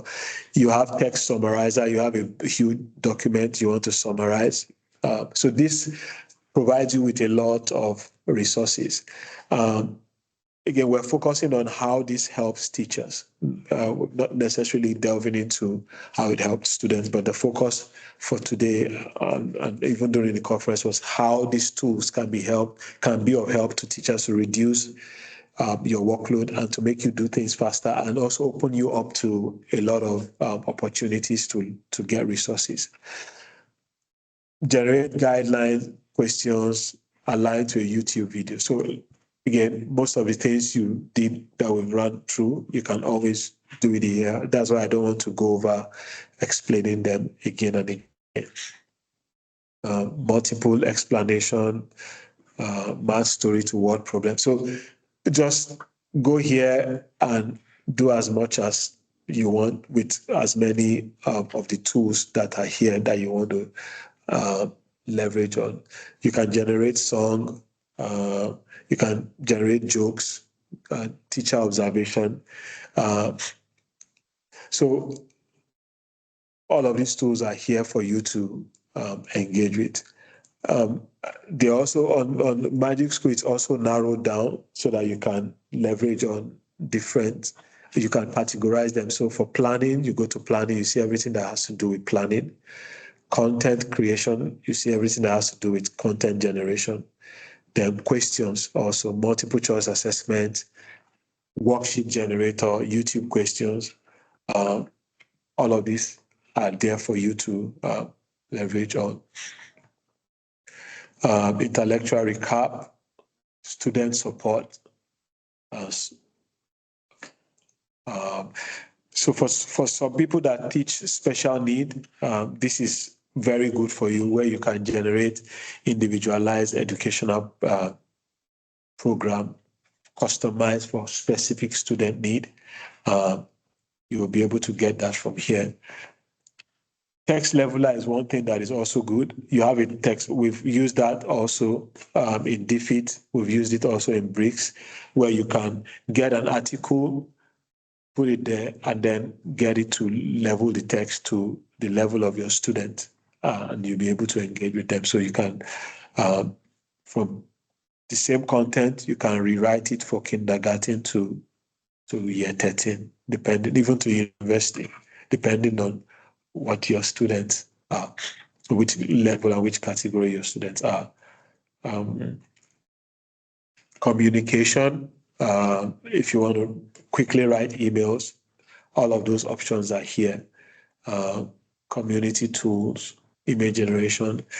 So the best approach to this thing is to practice with them, use them as tools in your hands to be able to leverage on doing what you need to do. I think in the next section we'll focus more on chatbots and custom chatbots for students and for you, working with chatbots to build up content for your classrooms, and also leveraging on chatbots to as a school to put your resources together and allowing people to leverage on to get information about your department, about your school, about your course. We'll look more on that in the next session. I think we have about 50 something minutes, and I would open it up for questions, I think in another 15 minutes. I just want to quickly rush through School AI to just show us this. There are a lot of products, a lot of platforms, they do virtually the same thing. A lot of them just have differences in their approach. Some of them are more categorized, some of them are more general. Like Magic AI leverages on tools, having specific tools to cater to so many things, so that when you look for something to do, this is the tool I go to, and I'll be able to leverage on that to do what I need to do. So we'll talk about chatbots in the second.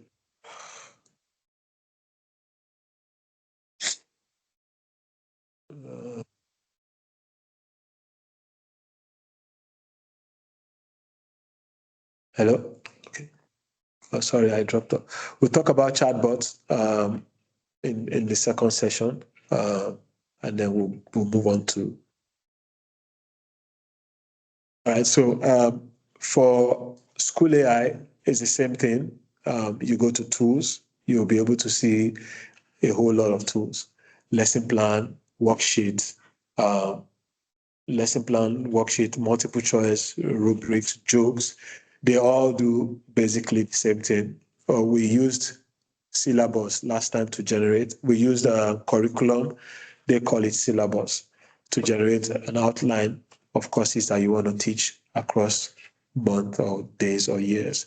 There's also the course outline. So for lesson plan, let's just open this one. I think this, I think I will do the same thing with let's just create another lesson plan on you and your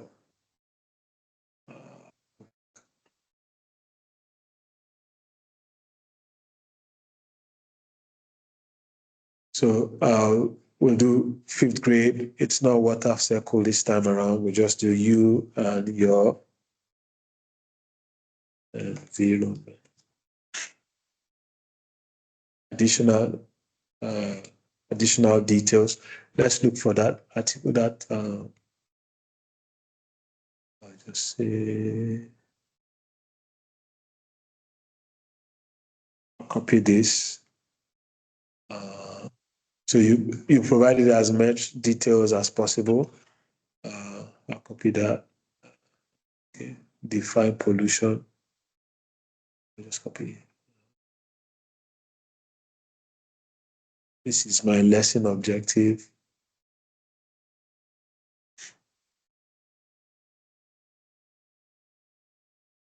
This is lesson objective. If I have a document on anywhere, okay, so I'll get a link. I'll post that YouTube video on climate change there. Let's see what it will do with that. School AI.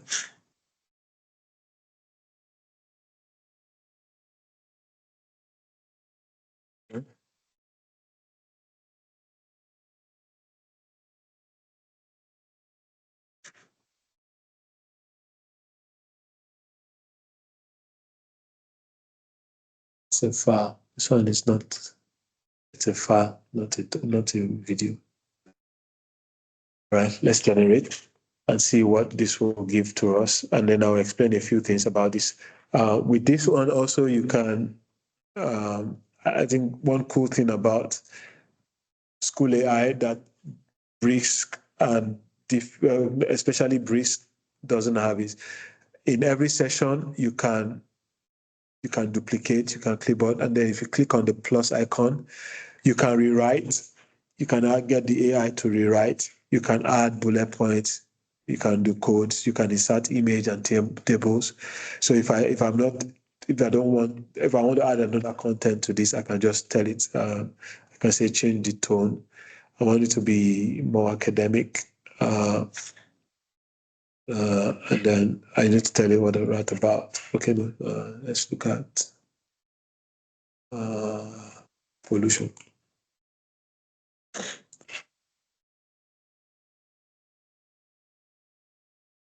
So I'm putting that in that area.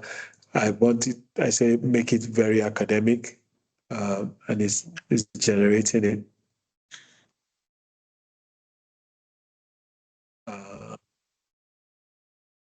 I can decide I want it to be humorous, then again, it will change. So this gives you the opportunity or the ability to go into different sections and add different things. I'm going to discard that, or you can insert it and then you see it's there already, because I wanted it to be academic. I can decide, here I want to insert an image. I can just say climate change. Let's see what image it will generate. You can choose the image style, whether it's photorealistic, digital art. So it will generate an image. You can put that image there. You can tell it the style that you want it to generate. All right. So these are different image size. So this is the preview. If you accept this, you can accept it, and then here you can reduce the size. So image generation comes with this. Even this also, you can take pictures of your textbook, upload it in, and build content based on or engage with the AI based on the image that you provided. So you can format and add as many things. Bricks does not provide you that opportunity to do this. So for example, you're a language arts teacher, you can also provide articles, get articles online, and based on those articles, you can generate different ways for students to engage with those articles, whether it's by highlighting some specific words that you want the student to learn and understand. You can generate music from all of those words and continue to do what you need to do. If you want to edit your prompt for this, also you go here and just edit the prompt. So it gives you the opportunity to keep changing and to keep engaging it until you get exactly what you want. The beauty of it is that you determine the output you're getting out of it. And you don't have to use it until you have verified that this is exactly what I want and I'm done with that. This also can be exported. You can export it into PDF. You can export it into Google Doc. In fact, if you are a school that uses Google, you can enable it and it will push it into your Google Classroom. You have to provide some authentication. So, for example, let me connect it to my own personal Google Classroom. It will ask for all the authorities, and then you would grant it access and permission. And that's the beauty of learning online learning model, online learning platforms like Google, Microsoft Teams. Most of these platforms are already integrating AI into their operations. If you have, for example, if you're a Microsoft school, some of these AI platforms, they have their own AI platform, Microsoft Copilot, and it works seamlessly with some of them, with some of their platforms, and you can leverage on that. Okay, I don't have any classroom option. So you can, if you have a classroom, it will create a list of all your classrooms, and then you can just post this directly into your class, and your student will be able to engage with it. So that's in terms of content generation with regards to school AI. They all do the same thing. So you can build your own, you can generate multiple quiz. Let's look at worksheet generator and see how this one's you and your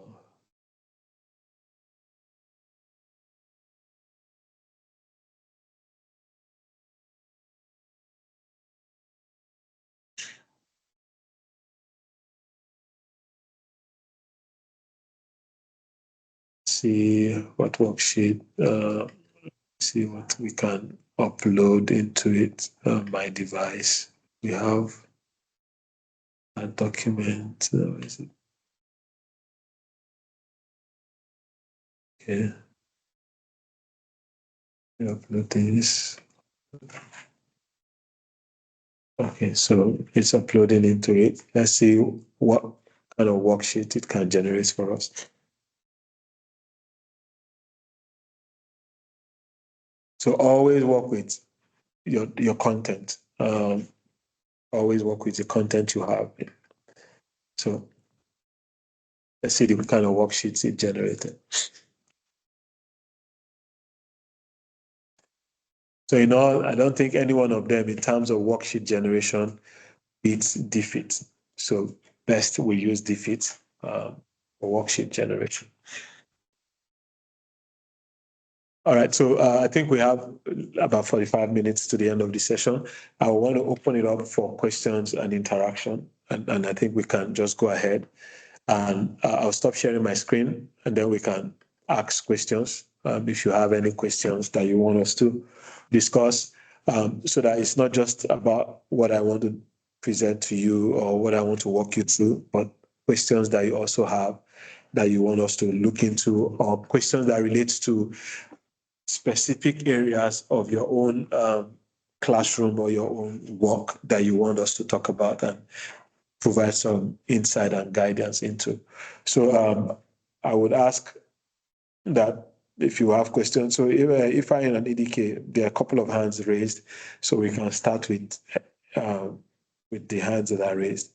So I see Annie here, Annie Nonyelong, you raised your hand. So you can unmute yourself and just ask your question.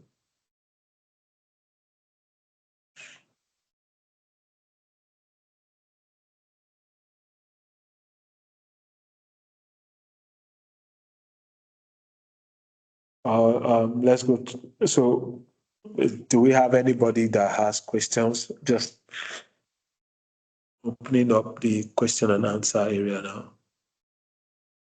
Okay, somebody asks, which AI are you using right now?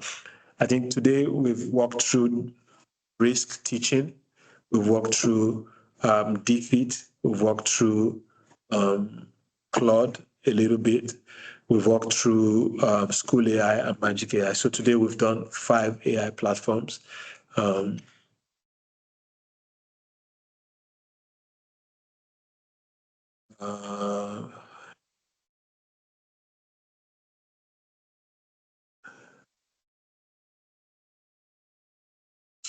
Any other?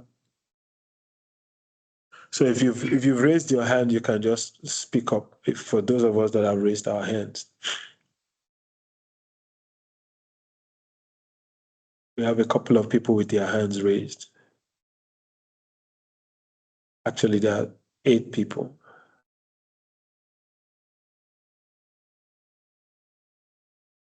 Okay, somebody asked a question.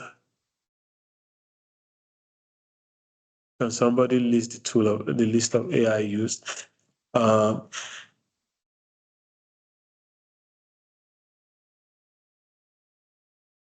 Which what AI tool can I use to teach students with special needs? So for special needs, in terms of what in terms of, is it generating resources for special need? You can use any of these tools. Let me share my screen again and go back to some of them. So for Magic School, if you go to tools and you go to planning, I think you will see, let me put this down.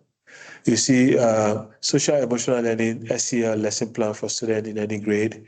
You will also see IEP, individualized lesson plan. Let me look for that so that I don't mess the word up.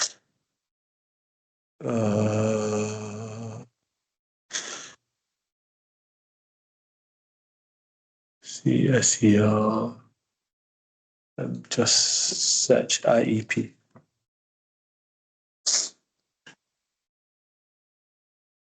Okay, so generate a draft of an individualized education program customized to a student's needs. So this would help you generate lesson plan for special needs.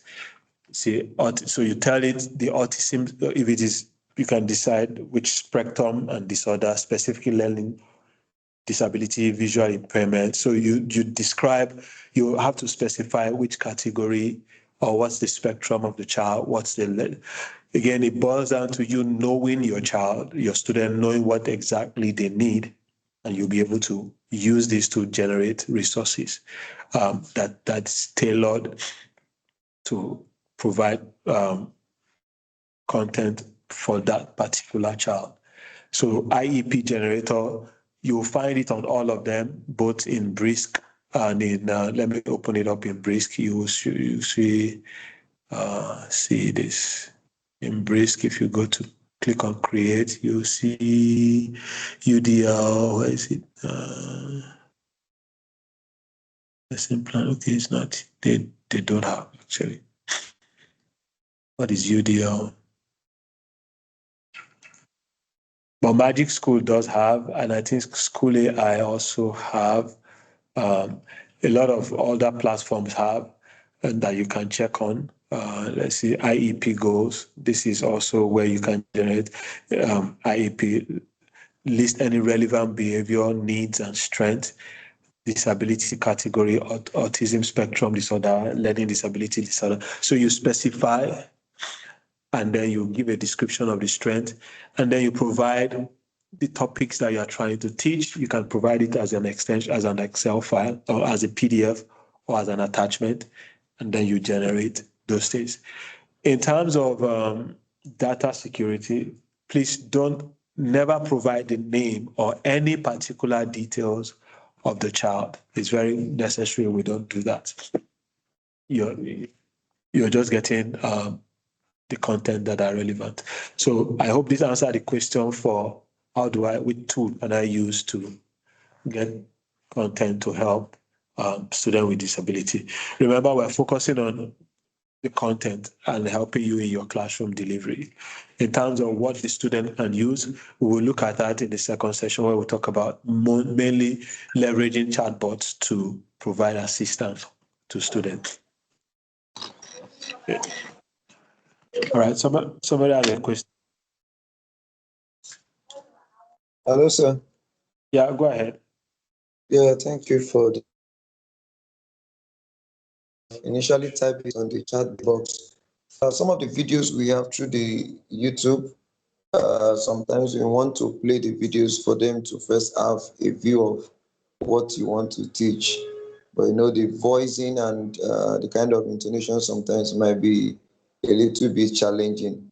Is it possible to possibly change the voice possibly to your own, maybe while you play the video, or we have in one of the tools? And if that is the case, which one are we to use? I only check that most of these things actually work with the.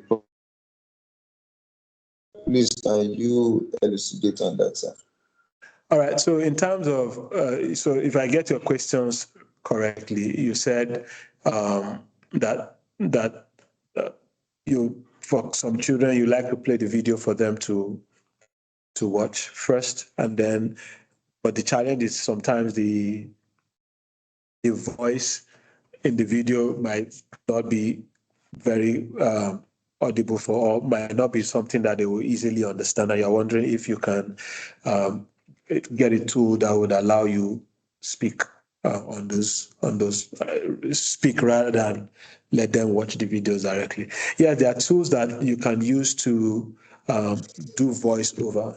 A good example of that, those tools, is what I used in a few videos that I posted on guide on how to sign up for this platform. Although I decided to use an AI voice, but I could also use my voice over.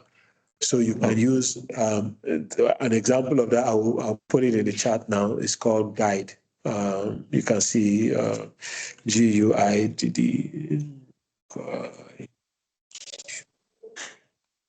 Maybe let me just share my screen and go to the site so that you can use it to do explainer videos of what you want to do and do voiceover. So Guide magically create video animation so you can voice over it. You have 14 days free trial, so you can watch different demo and then you can use that to also, and I think for especially for students with special need, this will also help you a lot in that you have something, or students that are slow learners or students that are visual learners. Let's not call students that are visual learners.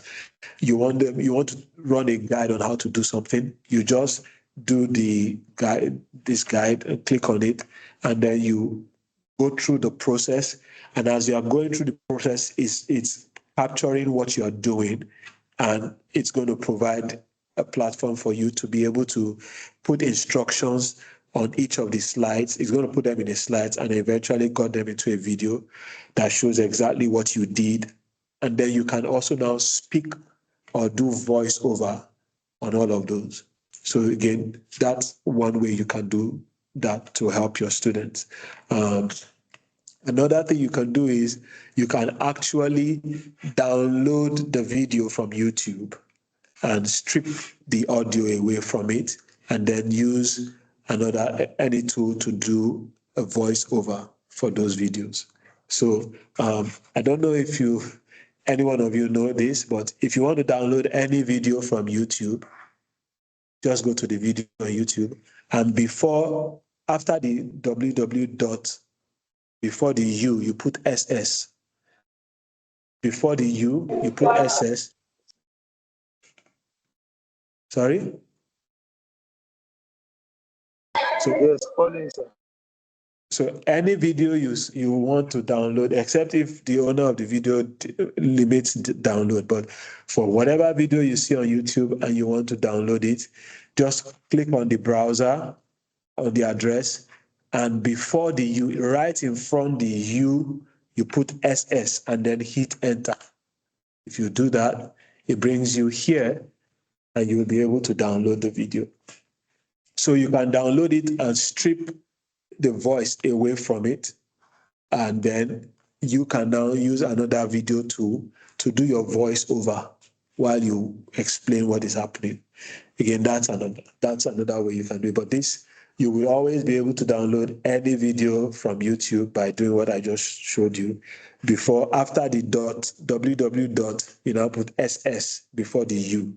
You hit enter, it brings you here, and then you can just download any video. So it's as simple as that.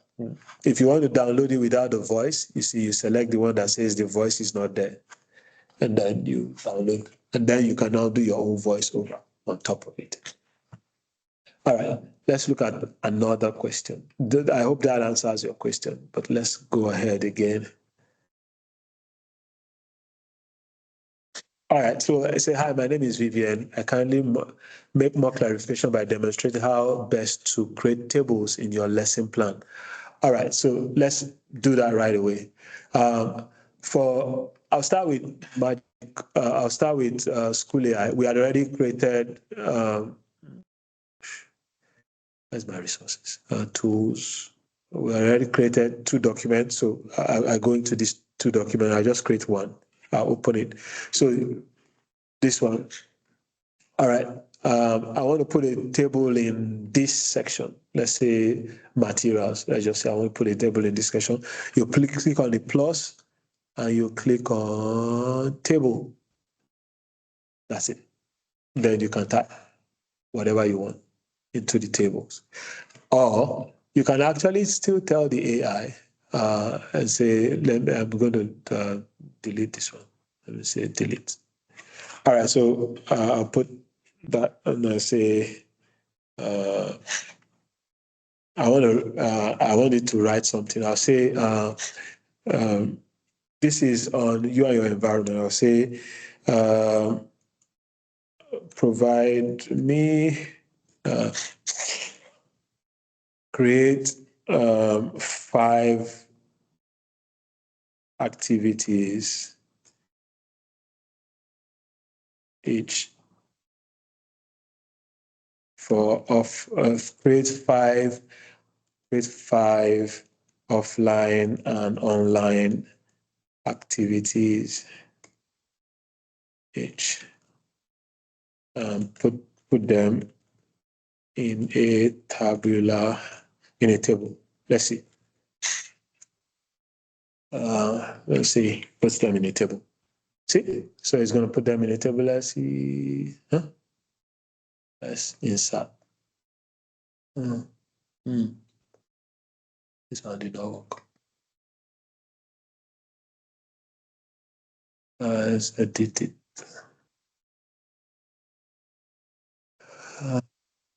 Let's see. Magic School.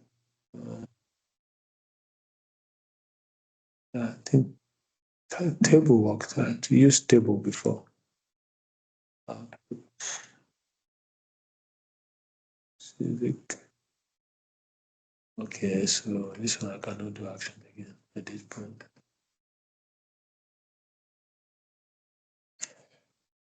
Create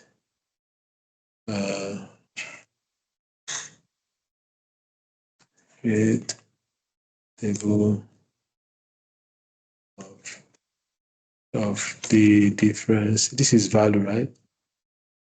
This is between good and bad values. Let's see if it will create a table.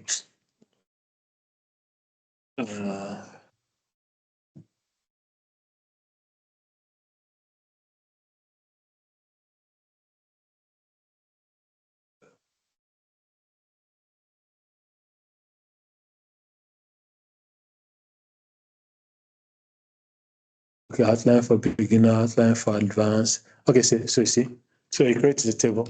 Now, yeah, because the prompt was to say, create 5 multiple choice quizzes, create the same outline for 2 categories of learner, beginner and advanced. And I said, create a table of differences between good and bad values. And then you can see that it immediately did that. You can see outline for advanced learner, outline for beginners, and then table. So you just need to tell it what you want it to do, and it will rate it in table. I don't know why the School AI one didn't work, but it should work. Let me see the prompt again.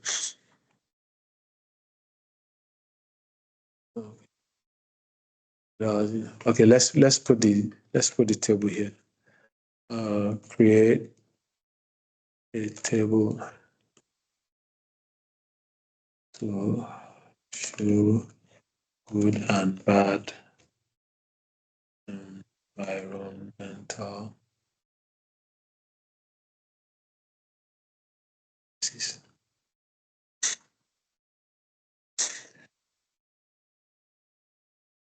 See,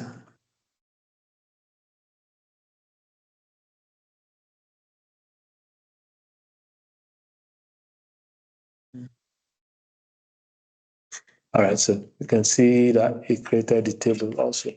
So this is an example of how you create tables. All right, defeat is best when it comes to it. From what I hear you say, so which is best in terms of content, presentation, and breakdown? All of them have their role. Defeat provides you with content too, but it also just go extra mile to provide you with with um, with lesson.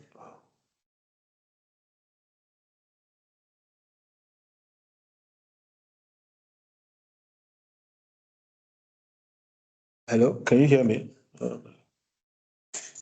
Yes, you can hear. Okay, I think what's happening.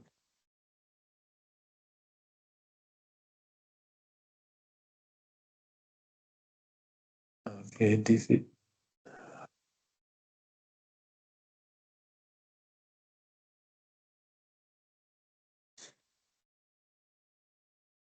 So I think I won't say one is better in terms of content. All of them can generate content, but defeat goes into, and all of them can also generate worksheet. But you can see that some of them the worksheet is not graphic. Defeat provides you with graphic worksheets. Just as you've seen, it provides you with graphic worksheets. But every other one can provide you with just text-based worksheets, like fill in the blank. Some of them might even provide you with table. But in terms of worksheet, defeat is good for that. I want to also show, where's the other one? I think there is also, let me pull this one up. Perplexity. Perplexity is also a general purpose AI platform, and it also provides worksheet. It provides you with example. It all apart from it now. I just saw that they've added image generation. Oh, it's paid, but Perplexity also gives you example of worksheet. So let's just do one and say create a lesson plan for grade 5 social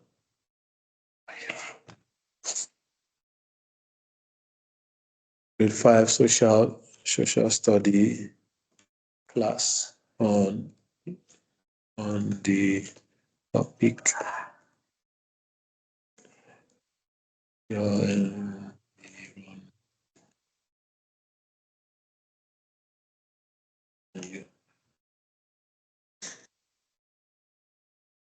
Perplexity is good in that it also provides you with sources, reference. And I think so you can search for images to use. You can search for videos that is related to your environment and you. You can also, no, you can't generate image. So this also gives you, apart from giving you the sources, it gives you the videos. And I think if there are images that matches what you want, it provides you with that image. But in terms of graphic based worksheet, that is what Defeat is good for or known for. But it also can provide you with content. All right. So, hello, sir. My name is Esther. I want to know how I can create slides using AI tool. So, any of the tools we have discussed today, you can create slides with them. Let's go to Magic School. You can go to tool, and you will see planning. I think you should be able.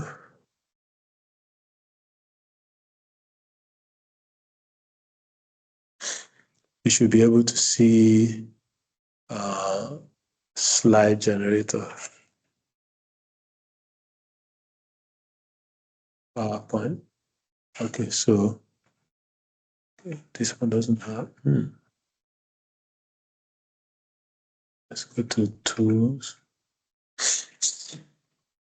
So for defeat, you can, there's option on defeat to export to PowerPoint, and I think I showed that earlier. Let's see if this one has, but I'll show you the one that for sure does have. So on Brisk. Yeah, Brisk, that's what I wanted to say. Brisk for sure has PowerPoint. You can create PowerPoint presentation. From defeat, I don't know why my defeat is not opening, but defeat, every resource that you generate on defeat, you can export. It will give you the option whether you want it in PowerPoint or you want it better. I don't want better.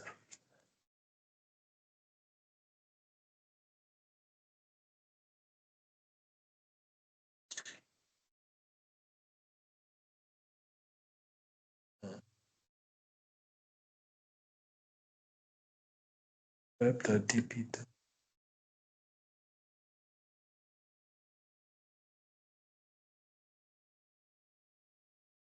Okay, I think let's look for another solution. Okay. No.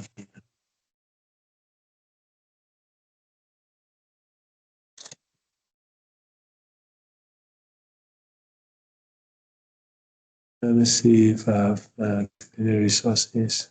See which I've created.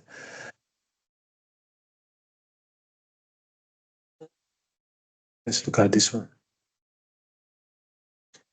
So you see, you can vocabulary slides. So when you've created all the resources, you can decide whether you want it in slides. So when you click on slides, it tells you, see, PowerPoint or Google Slide or PowerPoint. And then if you want to export, it generates the activity and so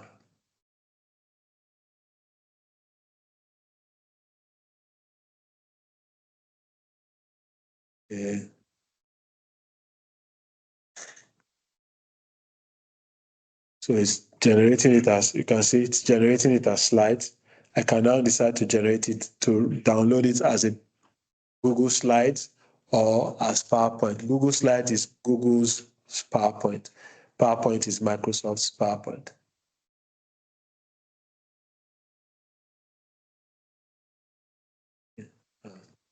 So you see, download as PowerPoint, download as Google Slides. So I can download it directly as PowerPoint. So defeat, you can do PowerPoint from there. Let's go to Brisk. So I will just download this so that you can see it. And if I want to download it as Google Slide, I open it as Google Slide. It's going to open up on my Google, you can see, as a slide. And so you can actually, another thing, especially if you have a school that uses Google, another thing you can do is when you put it in a slide, you can share, there's a way on Google Slide that you can share individual slide to students, and that student is meant to work on those slides. So you can create the same slide and replicate it and share that part of that slide together just for a student. And the other student will not be able to see the slide that is assigned to this other student. So with defeat, for sure, you can do that with defeat. You can also do with Brisk. Let's look at Brisk. I think Brisk should. Let me go back to this one. Let's go here. So if you go back to Brisk, and I click on Brisk, I click on Create, you can see presentation. And this is pretty cool in that you can also choose template. So create a presentation of this spreadsheet, of this. We summarized a PDF that we imported. I want to create a presentation of it. I click on that and then I Brisk it. So I've chosen a template. It's going to ask which of my Google. I want this one. And it will create that PowerPoint presentation and put it in my Google. Then I can decide to download it as Microsoft PowerPoint, but it will put it into my Google Drive as a Microsoft slide. It says provide, is creating it. I chose a template and it's going to put everything in it you can see that it's generated. So that's how we'll come back to see where that stops. That's how you generate slides. I missed your presentation on bricks. Can you do a quick summary of it? All right, so we have, let me see if there are other questions. Okay, bricks. My question is, so a summary of bricks, yeah. Okay, so is there an AI tool that convert lesson plan into animated videos? So there are video animators, AI video creators. Some of these platforms that are demonstrated haven't done so.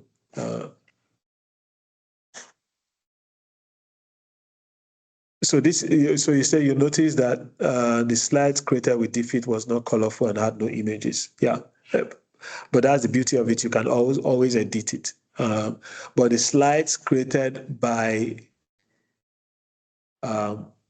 Brisk, you see, I chose a template, and so it just gave me all of this well presented because I chose the particular template that I wanted. So even on this slide, I can begin to work more on the slide. I understand, continue.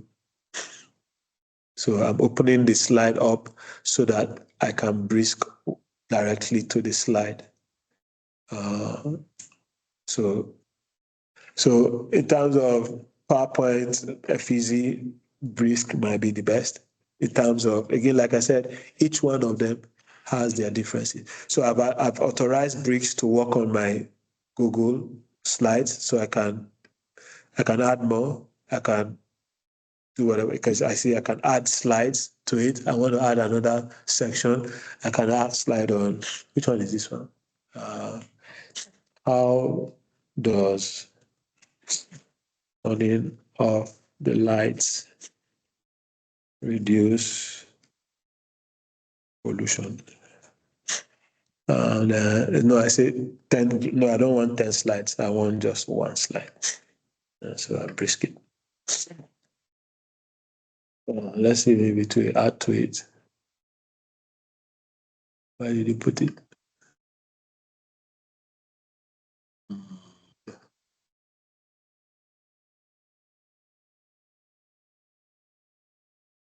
Okay, so this is it.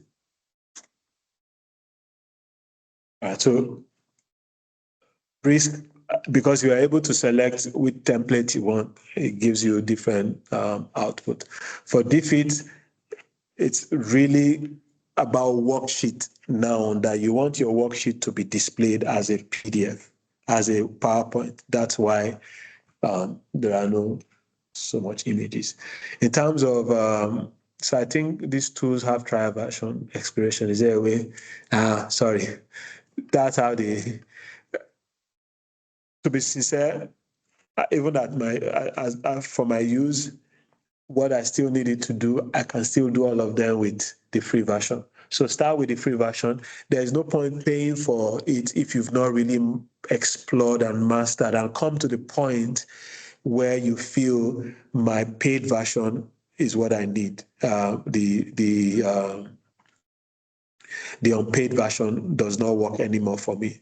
But as long as the paid version still works for you, I see no reason why you should buy the paid version.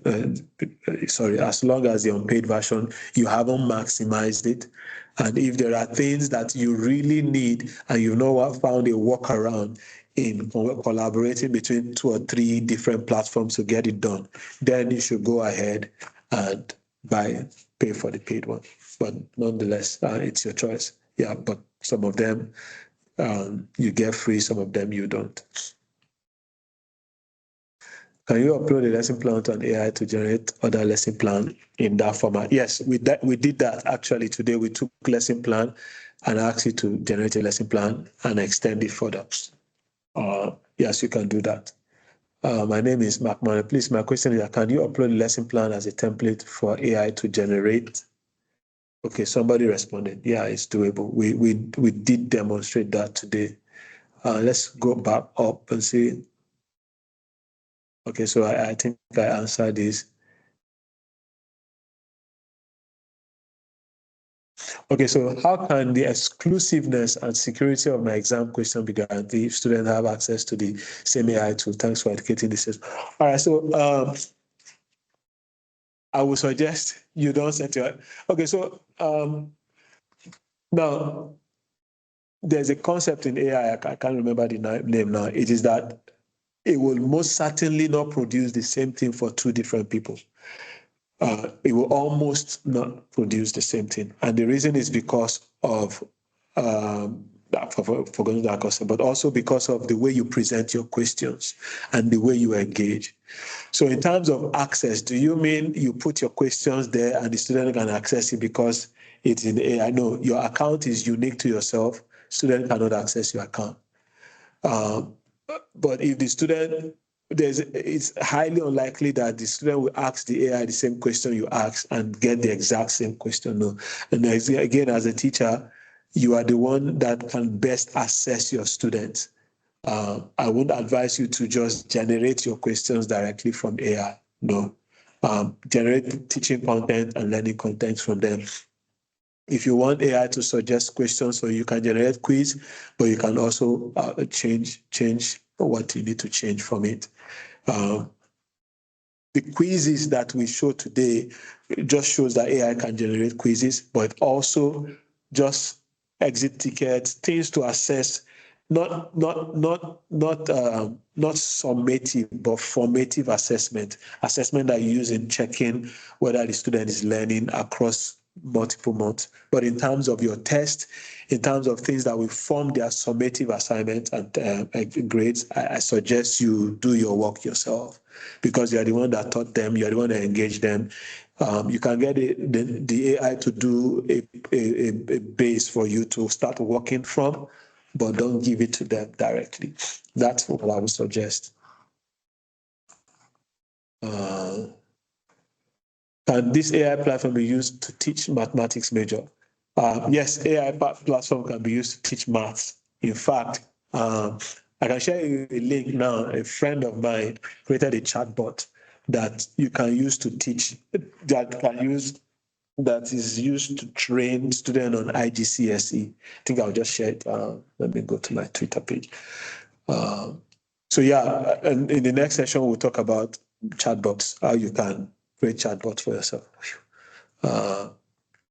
So yes, you can use AI to teach maths. And during the last conference, I think we also demonstrated it with Flint AI. And it's so good that you can upload your course material and get the students to engage with the AI. You can tell it, I want you to teach my child word numbering or summation and addition. We'll try it out, summation and addition of numbers between 100 to 200, guide them, but do not provide them answers. For complex maths also, you can do that. In fact, you can actually take a picture of your maths problem or whatever you solve and put it and get your students to engage with the AI, and it keeps teaching them on those concepts. Yes, so it can be used to do that. Okay, I've answered special need. Okay, let's go further down. I want to, can I upload my slides to AI to modify? Okay, so you can make PowerPoint presentation from a slide, from a document. If your slide, if you want AI to modify your slide, you can put the slide, and like we showed on Brisk, you can ask the AI to add slide or edit slide. Yes, you can do that.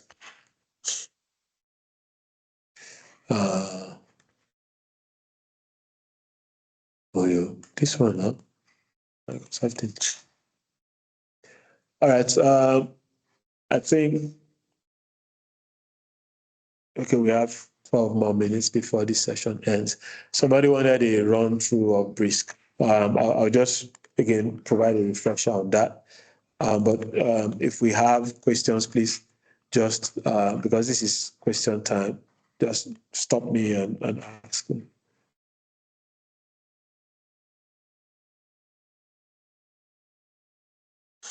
All right, so in terms of, let me respond to this. we would have to get to the point where in education, the education sector moves slowly, but we have to get to a point where, because of access, because AI is democratizing education, so we have to get to a point where we redefine the way we assess students. Let me give us an example. When calculator came, we had the same problem. Oh, the student will be dumber, they will not be able to. But what did we do? We changed the way we assess students. As math teacher or physics or science teacher, you no longer grade the answer, you grade the steps. So you give a student 72 times 154. You know the student can use calculator and just put the answer. So we no longer grade answer. We no longer put enough weightage on the final answer, but we put weightage on the steps. So with AI now, we need to redefine how we assess students. That what we are assessing now is the process of learning, not just the final result. I give you a good example. You give your student an essay assignment to go and write. You could either tell them, okay, yeah, you can use AI, or you can tell them not to use. But what you can do is, if you open them up to using AI, you can now say, okay, all right, submit your paper. This paper that you submitted is going to get you like a D, for example. But if you want an A, I want you to rewrite what you just produced to me, so that they are fine-tuning or writing more based on they are critiquing what they got from AI and rewriting their paper based on what they got from AI. That way, you know that this is now their final product. Where we no longer would check the final product, but we're checking the process of learning, the process they went through. And that's why chatbots are good also, because you can see how the student engaged in that chat to be able to know whether this is just a lazy student or a student that is very, very engaging. There are other ways that we will be able to do assessment. One of the things that people are advocating for now is whether you bring assessment more into the classroom rather than doing it online, because students, rather than giving homework, you can give those homework as formative assessment, but in terms of summative assessment that you use in assessing them for their final exams, then you can bring it into the classroom. Is it advisable to give research tasks to students and provide AI as an option? Yeah, like I said, is the truth of the matter is it has come to stay. We cannot push it away. In fact, you do not, for example, need to learn how to code anymore now. You just need to have deep critical thinking to know exactly what you want, and AI can do all the coding for you. So we're looking at an industry that we're bringing students into, an industry that is going to be driven by AI. There is no need crippling them now from using the resources that they will eventually end up using. Maybe at the early stage might not be, but as they grow older in secondary and university, we cannot hide it, because the industry they are going into is an industry that is driven by AI. So you can let them do the research, but your focus will not be on, let the focus be on the process. You can get them to bring their work, and then within the classroom, they discuss and defend what they've written or critique what they've written and produce another work based on the critiquing of what they've worked on. Those are other, and maybe let me put it here also that we should know that AI detectors don't lie. AI detectors are not efficient. In fact, research has shown that they penalize non-native English writer. So that means every one of us that are non-native English writer will eventually may even be penalized. That's why even ChatGPT, that was the leading voice in AI, they created an AI detector and they quickly pulled it out of the market. You cannot rely on them, so don't do.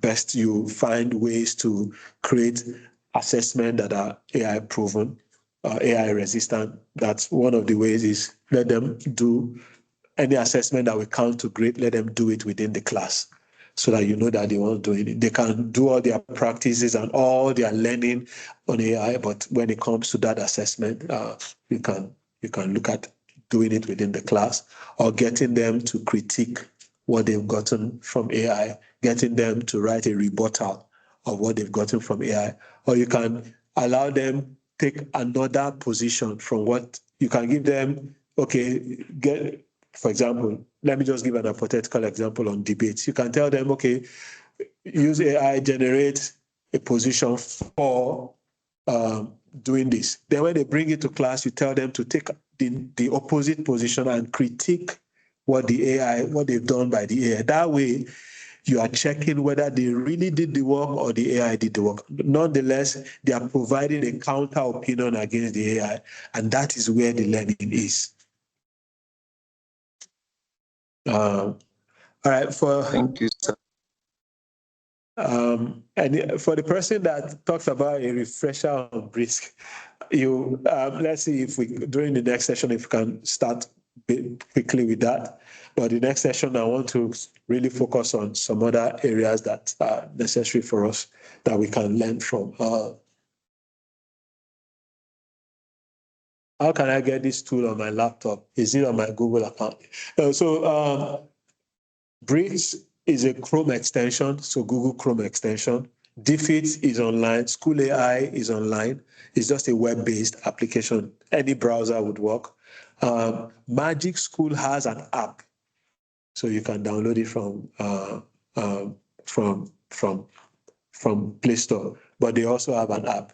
So are these AI platforms limited to only primary and secondary school classes? No, they are not. Again, like I said, AI is trained by large language models. They have access to huge resources. You just tell it what you need. I would advise us as Nigerians to always get our content and put it into it as a reference point. That will make it more enriching for our because the data is used to train is data available online and mostly might not be localized to Nigeria. So that's why if you have a curriculum, if you have a textbook that you are using, you can take a picture of it or get related material and start off of that so that the AI is limited to your resources or looks at your resources and pulls other resources to back up your resources.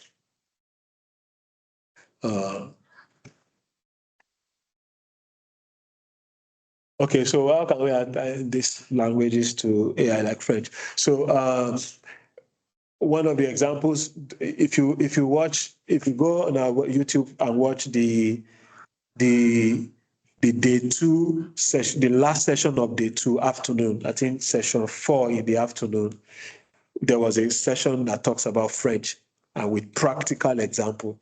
One of the tools is Flint. You can use that. But all of them also, you can change the language to French, and students will be able to do that. Remind me during the next session, I will show you another example of how we can differentiate with chatbots and leverage on that. Thank you. Please, can I use this tool on my phone? As many of them that have the phone app, you can download them as an app. But even if they don't have an app, but your phone has a browser, you can also download it as a browser. You can also use it on your phone as a browser. I think maybe in the next session, I will connect my phone and share this phone on my screen. And it's also good on phones because you can speak to it and allow it and it to talk back to you, which is one of the benefits of using your phone also. So some of them have apps, some of them don't have apps. But even if they don't have apps, you can leverage on your browser on your phone and you'll be able to use it. All right. We'll just thank you very much, everyone, for joining. We'll end there, and then by what time? So it's 12 now. By 1 p.m. we'll come back, and then we'll start first with questions, and then we continue into the next session.